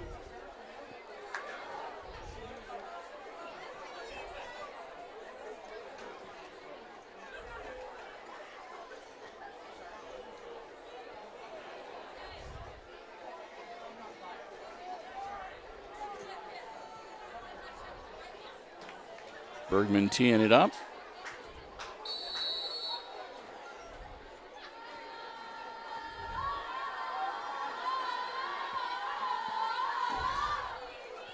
Kick is up. It's going to roll down and get scooped up at about the 20-yard line, and they'll step out of bounds right there. Number 25 was Owen Roth getting possession, but Roth not able to do much more than just step out of bounds. So the Bulldogs back on offense, and they will start this drive at their own 20-yard line, a 1st and 10 from your own 20. It's been a while since they've started out that. I mean, they were pretty deep in their end of the field a couple times in the first half early on.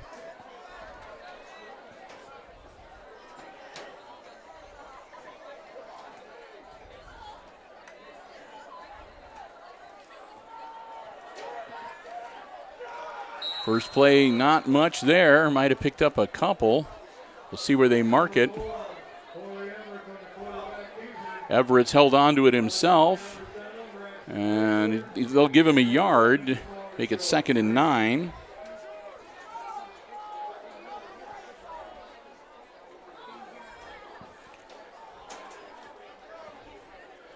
Hey, I wanted to say a congratulations, too, to Kenzie Schrader, first place medalist and sectional champion for the Hicksville Aces golf squad, gals. Everett hangs on to it. It was kind of an awkward snap. He'll put it in, and it's caught and touched right away, so maybe out to about the 26-yard line. So the Aces golf team, the girls golf team, were runners-up at sectional golf earlier in the week. And again, Kenzie Schrader, the medalist, first place overall. So congratulations to her and to the Hicksville Aces girls golf squad. Great job.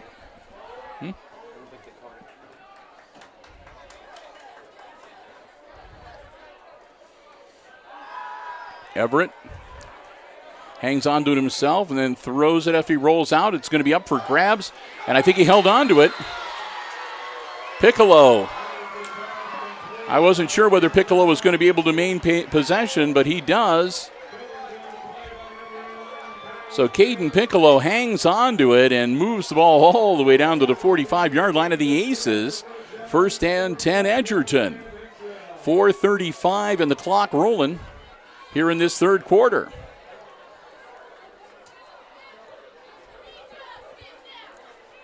And it's going to be another keeper for Everett, and Everett will bang ahead for a couple more. Make it 2nd and 8.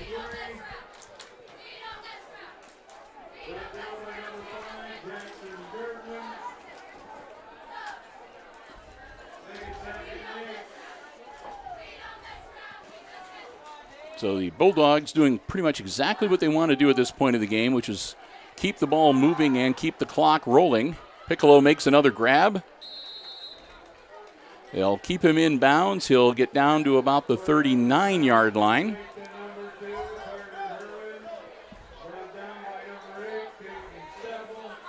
That'll make it a 3rd and 4 for the Bulldogs. And again, keep that clock rolling. And timeout called by the Aces, because otherwise they were going to snap the ball before one of the Aces players that was being substituted got off the field, which would have been either a free play or 5 yards for Edgerton. And at a 3rd and 4, 5 yards would have been another first down. So the Aces having to burn their second timeout of the second half. That leaves them just one remaining, with the entirety of the fourth quarter laying ahead of them. And the Edgerton Bulldogs have not stopped the clock yet, so they still have their full complement of 3 timeouts. And we saw them use those timeouts pretty effectively near the end of the second quarter to pick some more points up. So we'll get ready to get back out onto the field. So a defensive timeout called by the Aces. And when we get back into action, it'll be 3rd and 4 for the Edgerton Bulldogs with the ball at the Aces' 39-yard line. Again, Edgerton leading 38-24, a 14-point lead here tonight on this homecoming Friday for the Aces. Everett puts a man in motion. That's Piccolo. Everett hangs on to it himself. He takes right up field, and he breaks through, and this is going to be 6 more for the Bulldogs. Everett into the end zone from 39 yards out. Touchdown, Edgerton. No flags on the play. 44-24, back to a 20-point lead now for Edgerton with 3:25 to go. And they'll attempt the 2-point conversion, I am sure, to see if they can go up by 22.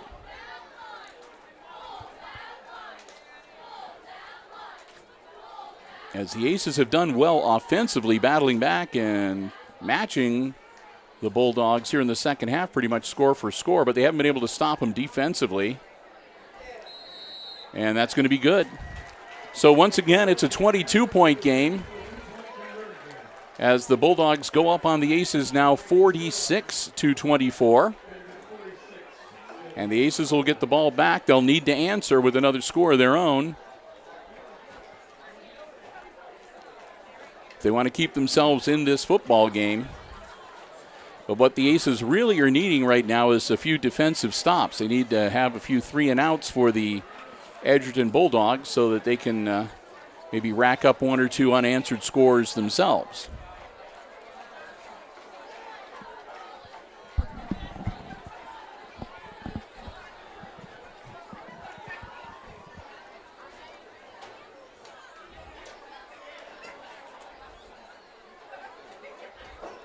So Edgerton back out on the field, and here come the Aces, and they'll be ready to get the ball back.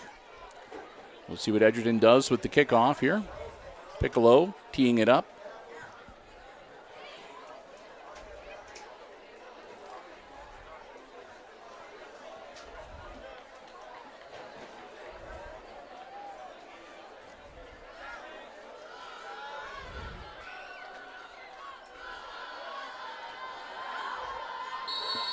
And here we go. Piccolo, it's a low roller, scooped up at the 30-yard line. That's Baird. Baird with a stiff arm. Baird across the 40. Baird to the 45. They'll take him down at about the 48-yard line. Kyler Baird with a nice return. We'll see where they mark it, but I think he got him out to the 48-yard line, where it'll be first and 10 Aces.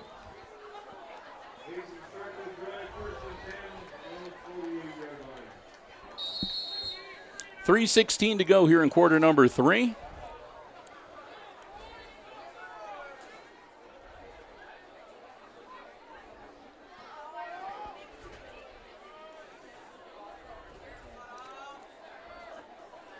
Aaron Klima. Brody Balzer, the split back behind, or the back behind him. Klima puts the ball in the air and broken up.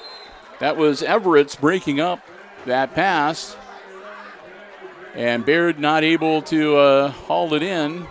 So incompletion, which will stop the clock again. Going to be a long football game tonight.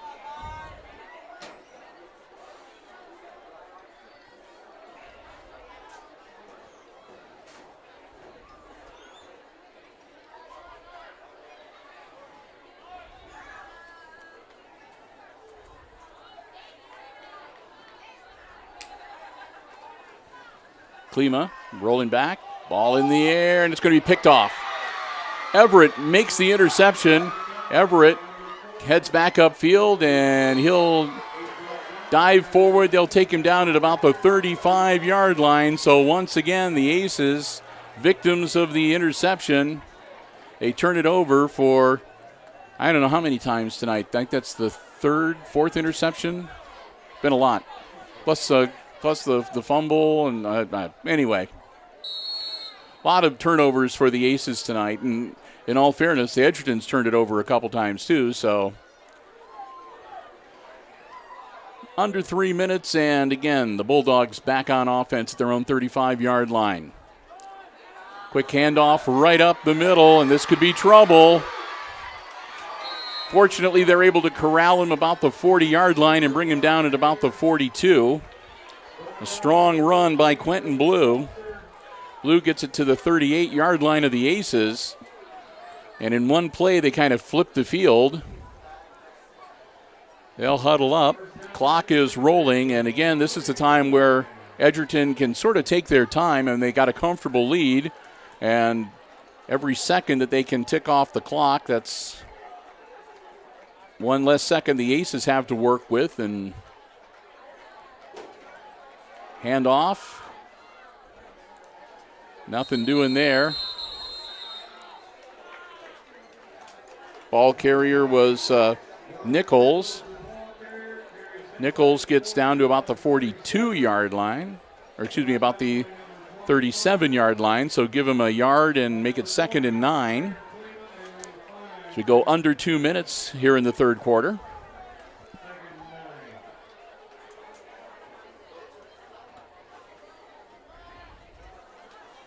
And another fumble, but Everett is able to get the ball back into his hands. They'll drop him at about the 41-yard line for a loss to bring up a long third down.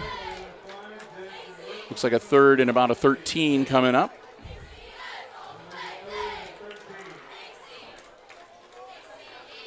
As we go under 90 seconds here in quarter number 3.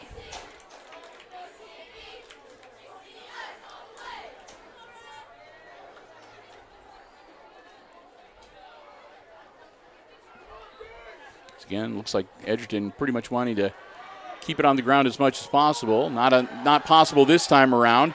And it's caught, and a flag. So a great pass and a great catch by Carter Herman. Takes it down. The ball is right at the 10-yard line now, and a flag on the play. And that's going to be declined. It's against the Aces. So obviously they're going to take the play in the yardage, and they'll put the ball right on the 10-yard line, first and goal for the Bulldogs with under a minute to go.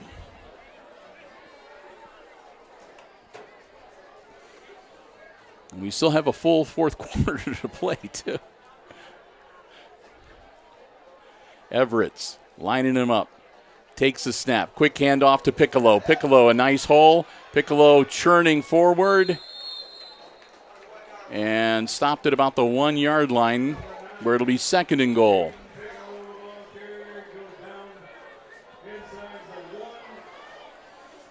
And we'll see if they want to try to punch it in here or if they're going to let the time run out and see if they can punch it in to start quarter number 4 here. Down to 12, 11, 10 seconds on the clock.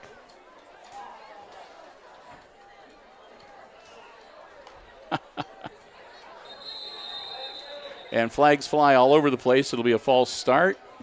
And Edgerton is saying they were encroached.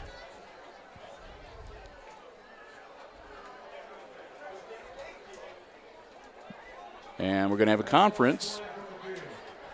There's no time left on the clock on the scoreboard.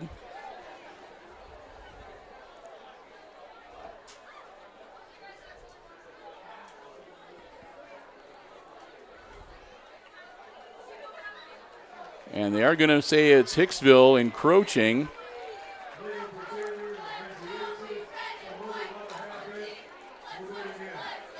So that'll be half the distance to the goal. And we'll have an untimed play to end the third quarter.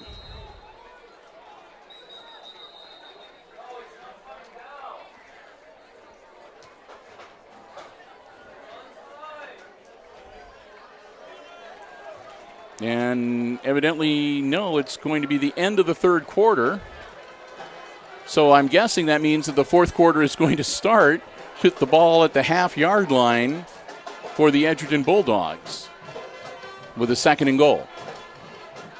Okay, so anyway, we've reached the end of 3, and after 3 quarters of play, it's the Edgerton Bulldogs leading the Hicksville Aces here at Aces Field tonight, 46-24, our third quarter score.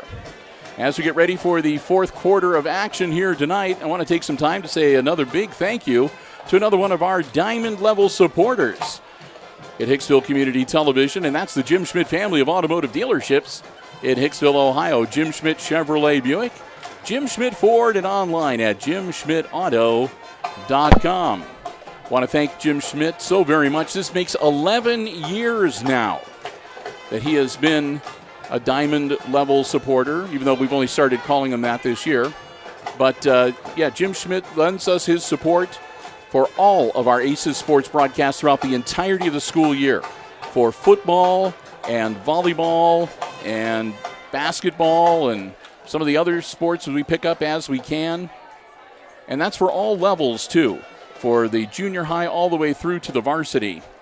So remember, anytime you see Aces sports action on Hicksville Community Television, they're the ones that help make it possible.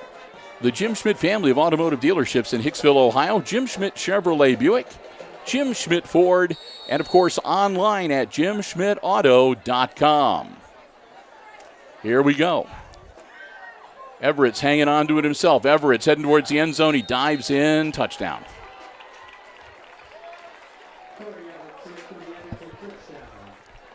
So Everett's on the quarterback keeper. Punches it in. That makes it 52-24. A 28-point lead now. 2-point conversion will institute, if it succeeds, will institute the running clock for the remainder of the fourth quarter until the Aces score again and whatever. Get it underneath a 30-point margin. We'll see what happens. Low snap. Everett, ball in the air, and it's off the hands and incomplete. I think that was Herman, the intended receiver. So the Aces can breathe a little sigh of relief. They avoid the running clock that time around, but again, need to get a defensive stop here so they can start putting some, points on the board. Obviously not this series because they're going to get the ball back. Don't look at me like that, Brian. It's not what I say, it's what I mean.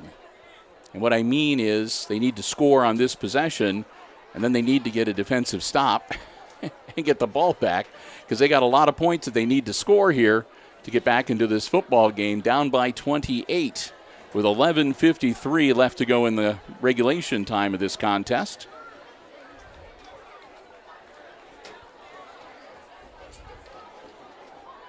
They have a hit of the soda pop here.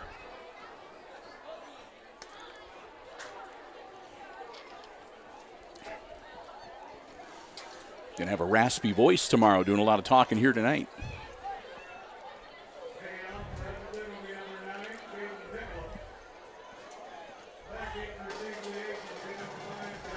Piccolo's going to do the kicking. And here we go. It'll be a high kick, and it'll go right to Baird at the 25-yard line. Baird across the 30. Baird cuts upfield, gets across the 40. Baird still on his feet across the 45, and they'll bring him down at the 46-yard line. So a 21-yard return for Kyler Baird puts the Aces in pretty good field position.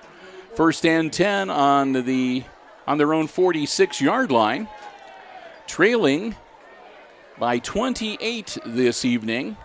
52-24 our score. Klima sets up in the shotgun. Brody Balzer, the back behind him. Going to go to the air. Maybe not. He escapes one. Somebody loses a helmet. And Klima manages to get a couple of yards on the scramble to make it 2nd and 8. Cade White lost his helmet on the play, so White will have to stay out for at least one play. Going in to replace him, number 74, George Green. 2nd and 8 for the Aces as the clock continues to roll.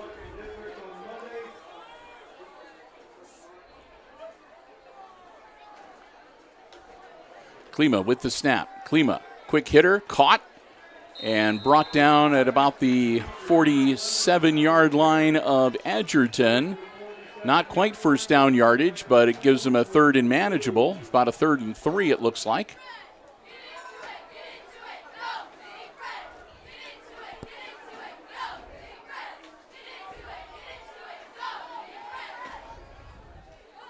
So Hicksville with a 3rd and 3.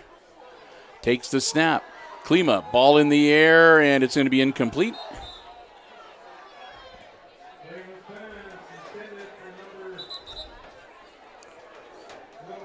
That was Taylor that was the intended receiver diving for it. But we do have a flag on the play, and it's back at the 45-yard line. And that's going to be against Edgerton, so that's going to give the Aces a first down. And it's going to be a big one, roughing the passer. That's the second roughing the passer call against the Edgerton defense here tonight at Aces Field. And that's going to march the ball all the way down to about the 33-yard line, I think, where it will be 1st and 10 for the Aces.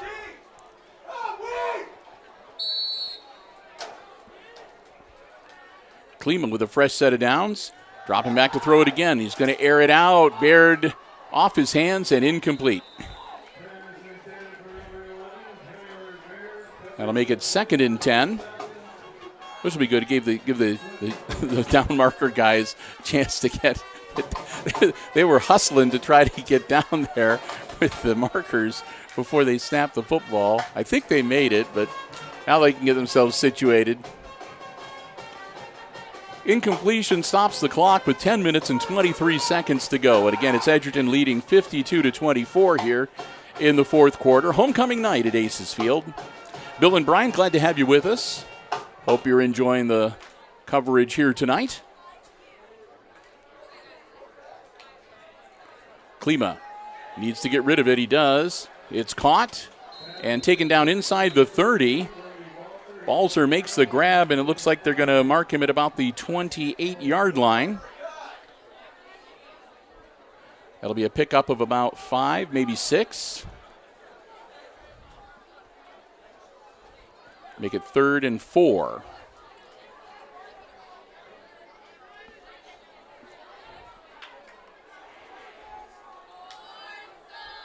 Klima again gets the ball away and again throws it to Balzer. And again, Brody picks up some positive yards down to about the 22, 23-yard line. And that'll be good enough to move the chains. Another first down for the Aces. 1st and 10 at the Edgerton 22-yard line as they're just outside the red zone once again here tonight. Trailing 52-24.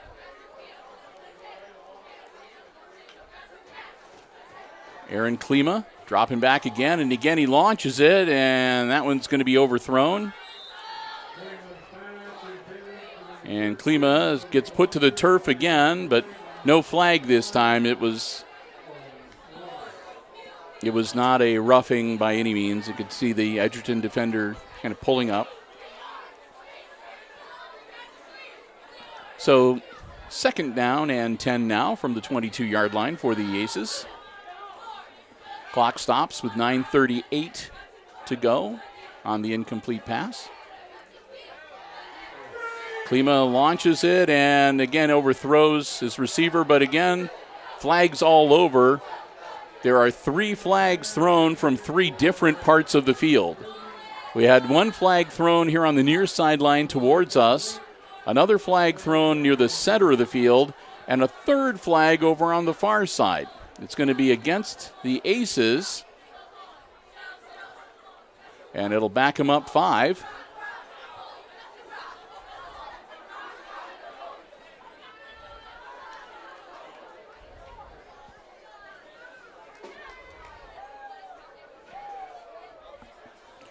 So 9:32 now to go in the game.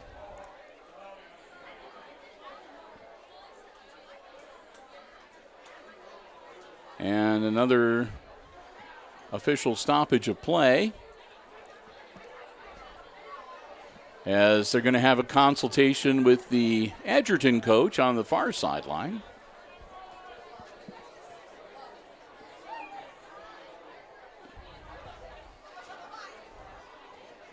Coach Brody Flegel. All right. Evidently wanting some clarification as to the ruling. Everything all set. 9:32 to go. High snap. Turns around, hands off to Baird. Baird trying to turn the corner. Baird getting down near the 20-yard line. So Baird gets back that lost yardage and actually gets a couple more past that to bring up. That'll be 3rd down and about 8 from the 20-yard line. Clock continuing to roll under 9 minutes now. Klima rolling it out again. Throws to Bergman. Bergman can't shake the defender, though. And Jackson will get taken down at around looks like about the 16-yard line. You'll see they might even give him the 15. But no, it looks like the 16-yard line. That'll be 4th and 4 for the Aces.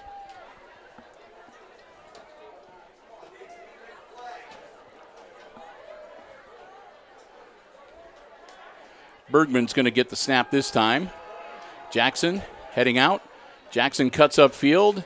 Get him around the ankles, and they finally bring him down. We'll see if he got enough to move the chains. And that'll be a first down. So Bergman comes in once again and gets the Aces the yardage they need and picks up a first and goal for Hicksville at the 10-yard line.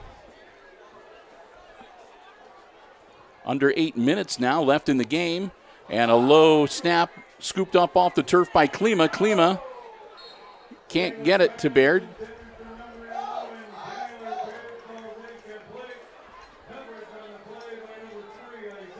So Baird not able to haul that one in to make it second and goal from the 10-yard line.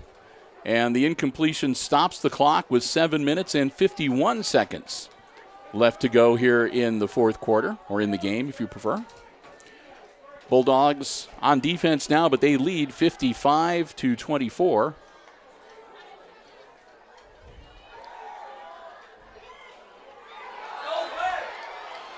And it looks like it might have been picked off, but there are flags that fly everywhere.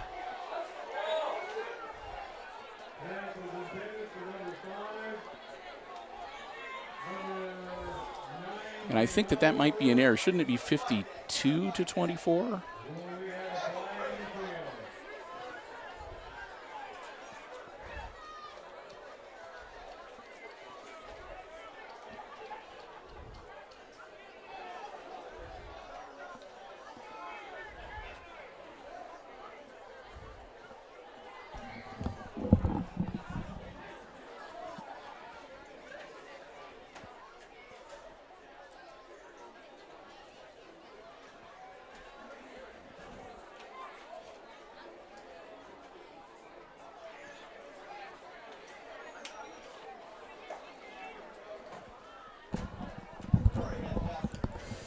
I went next door to check, and they messed up. It should be 52-24. I looked over at the scoreboard, and I was like, what? I don't think they give out like 3 bonus points for anything. So we're waiting for the final resolution of all those flags that were thrown.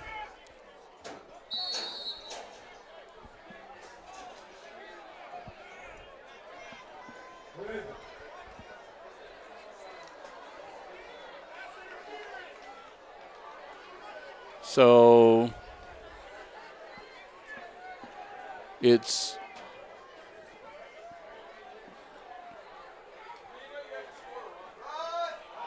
heading into the end zone. Touchdown, Aces. Balzer takes it in. And there's a lot of confusion after that last play. Somebody bumped, the score changed on the scoreboard. They're trying to get that figured out and trying to see what was the official call, whatever. So long and short of it is the Aces score. And with the touchdown, it is 30-52. And I'm not sure if that was a first and goal or if that was a fourth and I don't know. 2-point attempt. Thrown and batted away. It's incomplete and no good. So the score will remain 52-30. With the Edgerton Bulldogs now leading by 22 points.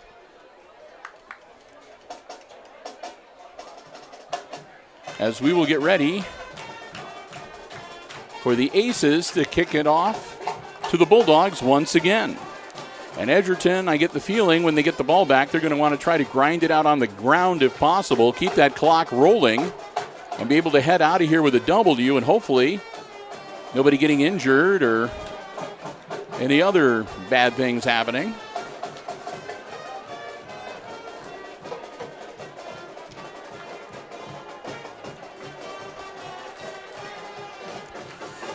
And I have to be honest, the stands are starting to clear out a little bit here on the Aces side of the field. Student section is still here in full force, though.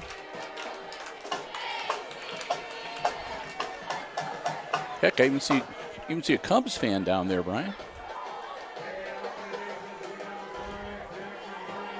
Not quite as good as, a Bears fan, in Brian's opinion.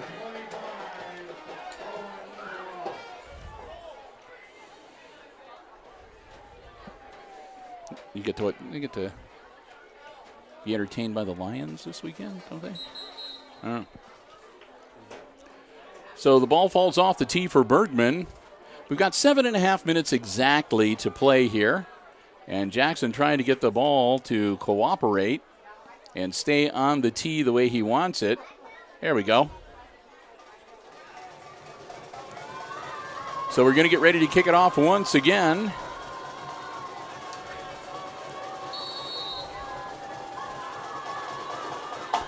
And again, it's a low roller, and it's going to be caught by one of the Edgerton upmen right at the 50-yard line. So Quentin Blue up there near the front on the good hands team. Blue scoops it up, falls on it right at midfield. So good field position for the Bulldogs to start this offensive drive. And again, I'm sure that they would love to just sort of keep it on the ground, maybe pick up a couple of first downs, and burn off a lot of that remaining 7 minutes and 28 seconds. There's the snap. Everett's takes it ahead. He'll get a couple of yards to make it 2nd and 8.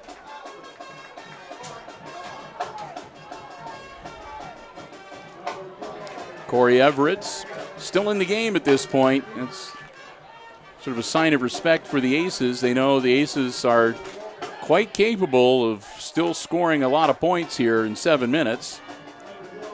Everett's hands it off, and it's another straight up the gut run down to the Aces' 44-yard line.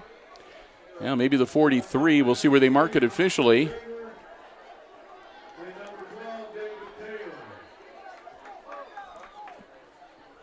And again, they keep the clock rolling here. It's a 3rd and 3 now for the Bulldogs. Everett's keeps it himself. Everett's gets the first down, goes a couple yards past that, and goes to the turf. Good enough to move the chains and keep the drive going and keep the clock rolling.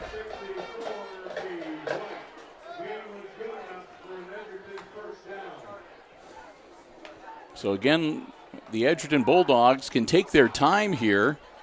They can keep the clock rolling. They can use up a lot of the play clock before they snap the ball.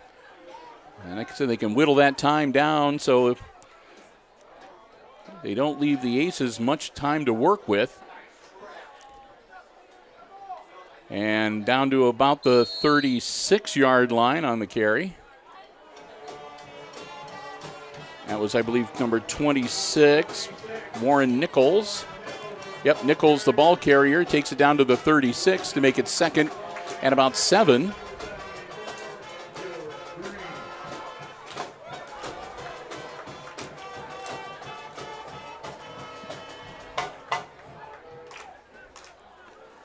Second and 7 for the Edgerton Bulldogs. Everett hands it off. Straight up to the 30-yard line near a first down. That's Blue with the ball carrier. They're going to say his knee touched at the 31. That'll make it 3rd and about a yard and a half. So officially it'll be 3rd and 2 for the Bulldogs down at the Aces' 31-yard line.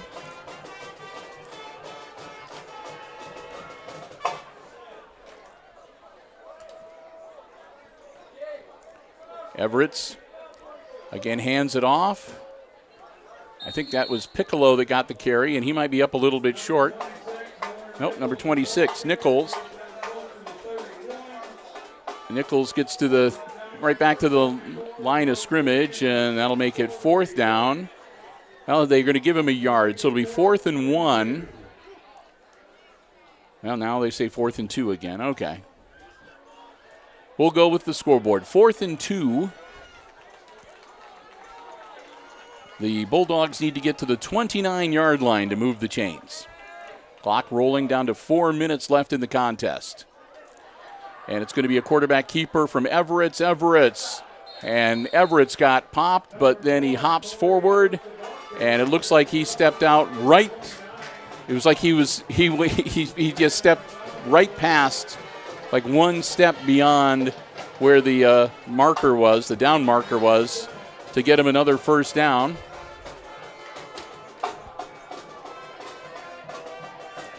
So it'll be 1st and 10 for the Bulldogs at the 29-yard line.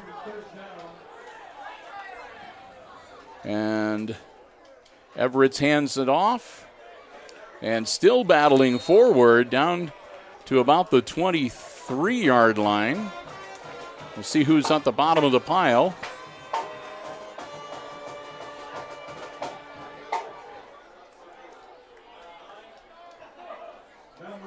That was Piccolo with the carry. So Piccolo takes it down to the 23-yard line to make it 2nd and 4, and more importantly, keeps that clock rolling for the Bulldogs with about 3 minutes and 20 seconds to go here in the game. Everett's low snap. It's loose on the turf, and he's going to have to fall on it back at the 30-yard line. That'll make it a 3rd and about 10. And it'll keep the clock rolling.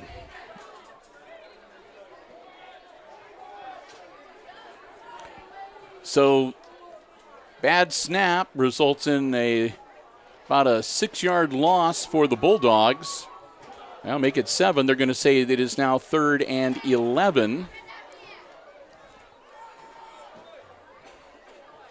So Everett's with a 3rd and long. Again, they're going to keep it on the ground. They're going to run it straight ahead. And that ball carrier was Blue, and Blue takes it down to about the 27-yard line.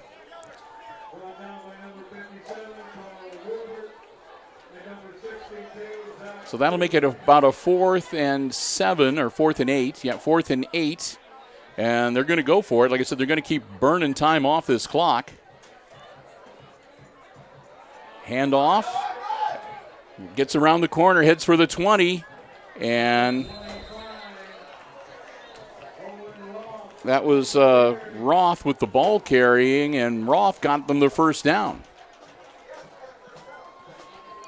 So Roth gets them the yardage they need to move the chains. They'll pause the clock briefly with 2:04 left until they get the chain set, and then they'll start it up again.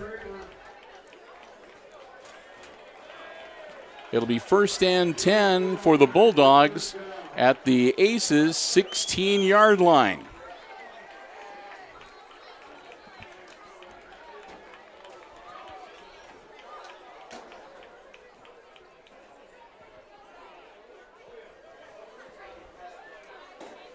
And another bad snap. And Everett's will run all the way back to like the 34-yard line to fall on it. So it'll be 2nd and very long. But the clock continues to roll, and it's going to be really tough for the Aces here. They only have one timeout, so Hicksville can only stop the clock one time. And as long as, they can snap it for a 2nd, 3rd, and 4th. They got 3 more plays, and with the way the clock is rolling, that was probably the ball game at that point, that last first down. Everett does it again, and he's going to run all the way back and fall on it. Oh, that was number 14, and the Aces are going to recover the ball. That was their backup quarterback, Scotty Krantz. Krantz is just a freshman. Freshman missed the snap and not able to get the ball back, so they turn it over to the Aces. Hicksville will have the ball. 1st and 10 on the 40-yard line. They're not going to win this game. There's no way they're going to get 22, 23 points or whatever. They would need 3 touchdowns with 3 successful 2-point conversions in 1:14 seconds to win this game. So that's not going to happen, but at least the Aces can take another crack at it. And it looks like they're going to take their last time out here. So this will be the last time that Hicksville stops the clock in this game. That's their 3rd and final timeout for the second half. And it looks like they're going to put some of the younger players out there to give them a little playing time near the end of this game to finish it off. And who knows, sometimes you put the younger players in, they get lucky, and they're able to punch one in.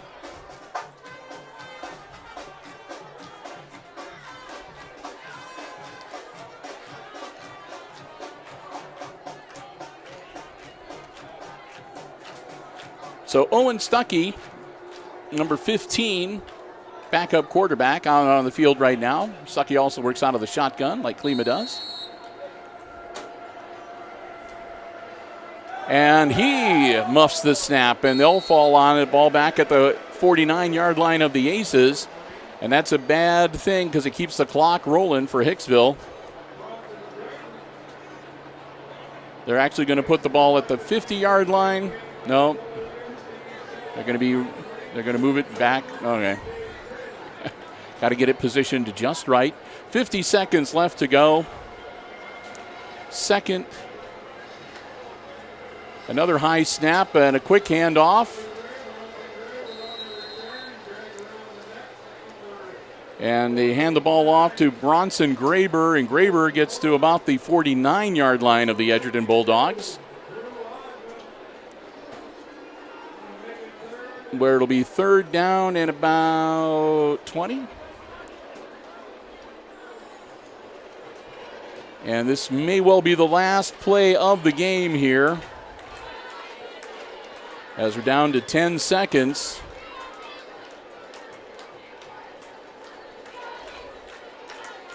And they snap it, and it's loose on the turf, and that's going to do it. Time expires, and it's all over.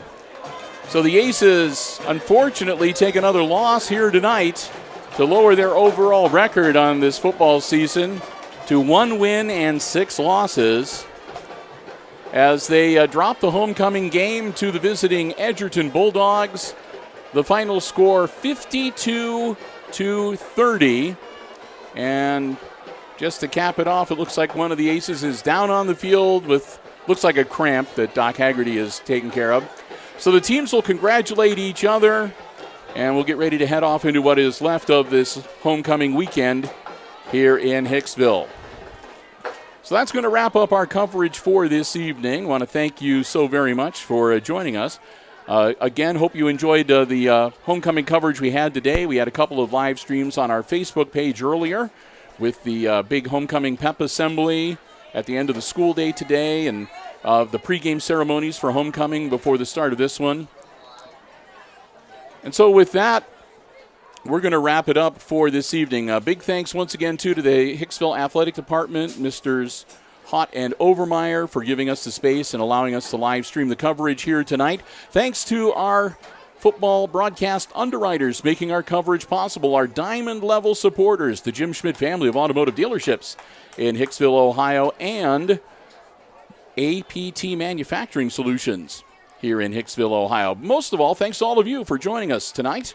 Hope you enjoyed our coverage here on Hicksville Community Television. Well, they took it off the scoreboard mighty quick tonight. But one final time this evening, the final score here on homecoming, it's the visiting Edgerton Bulldogs knocking off the Aces 52-30, the final score. For Brian Williams operating the iPad Pro camera, I'm Bill Murphy with Hicksville Community Television, wishing all of you a good night and good sports.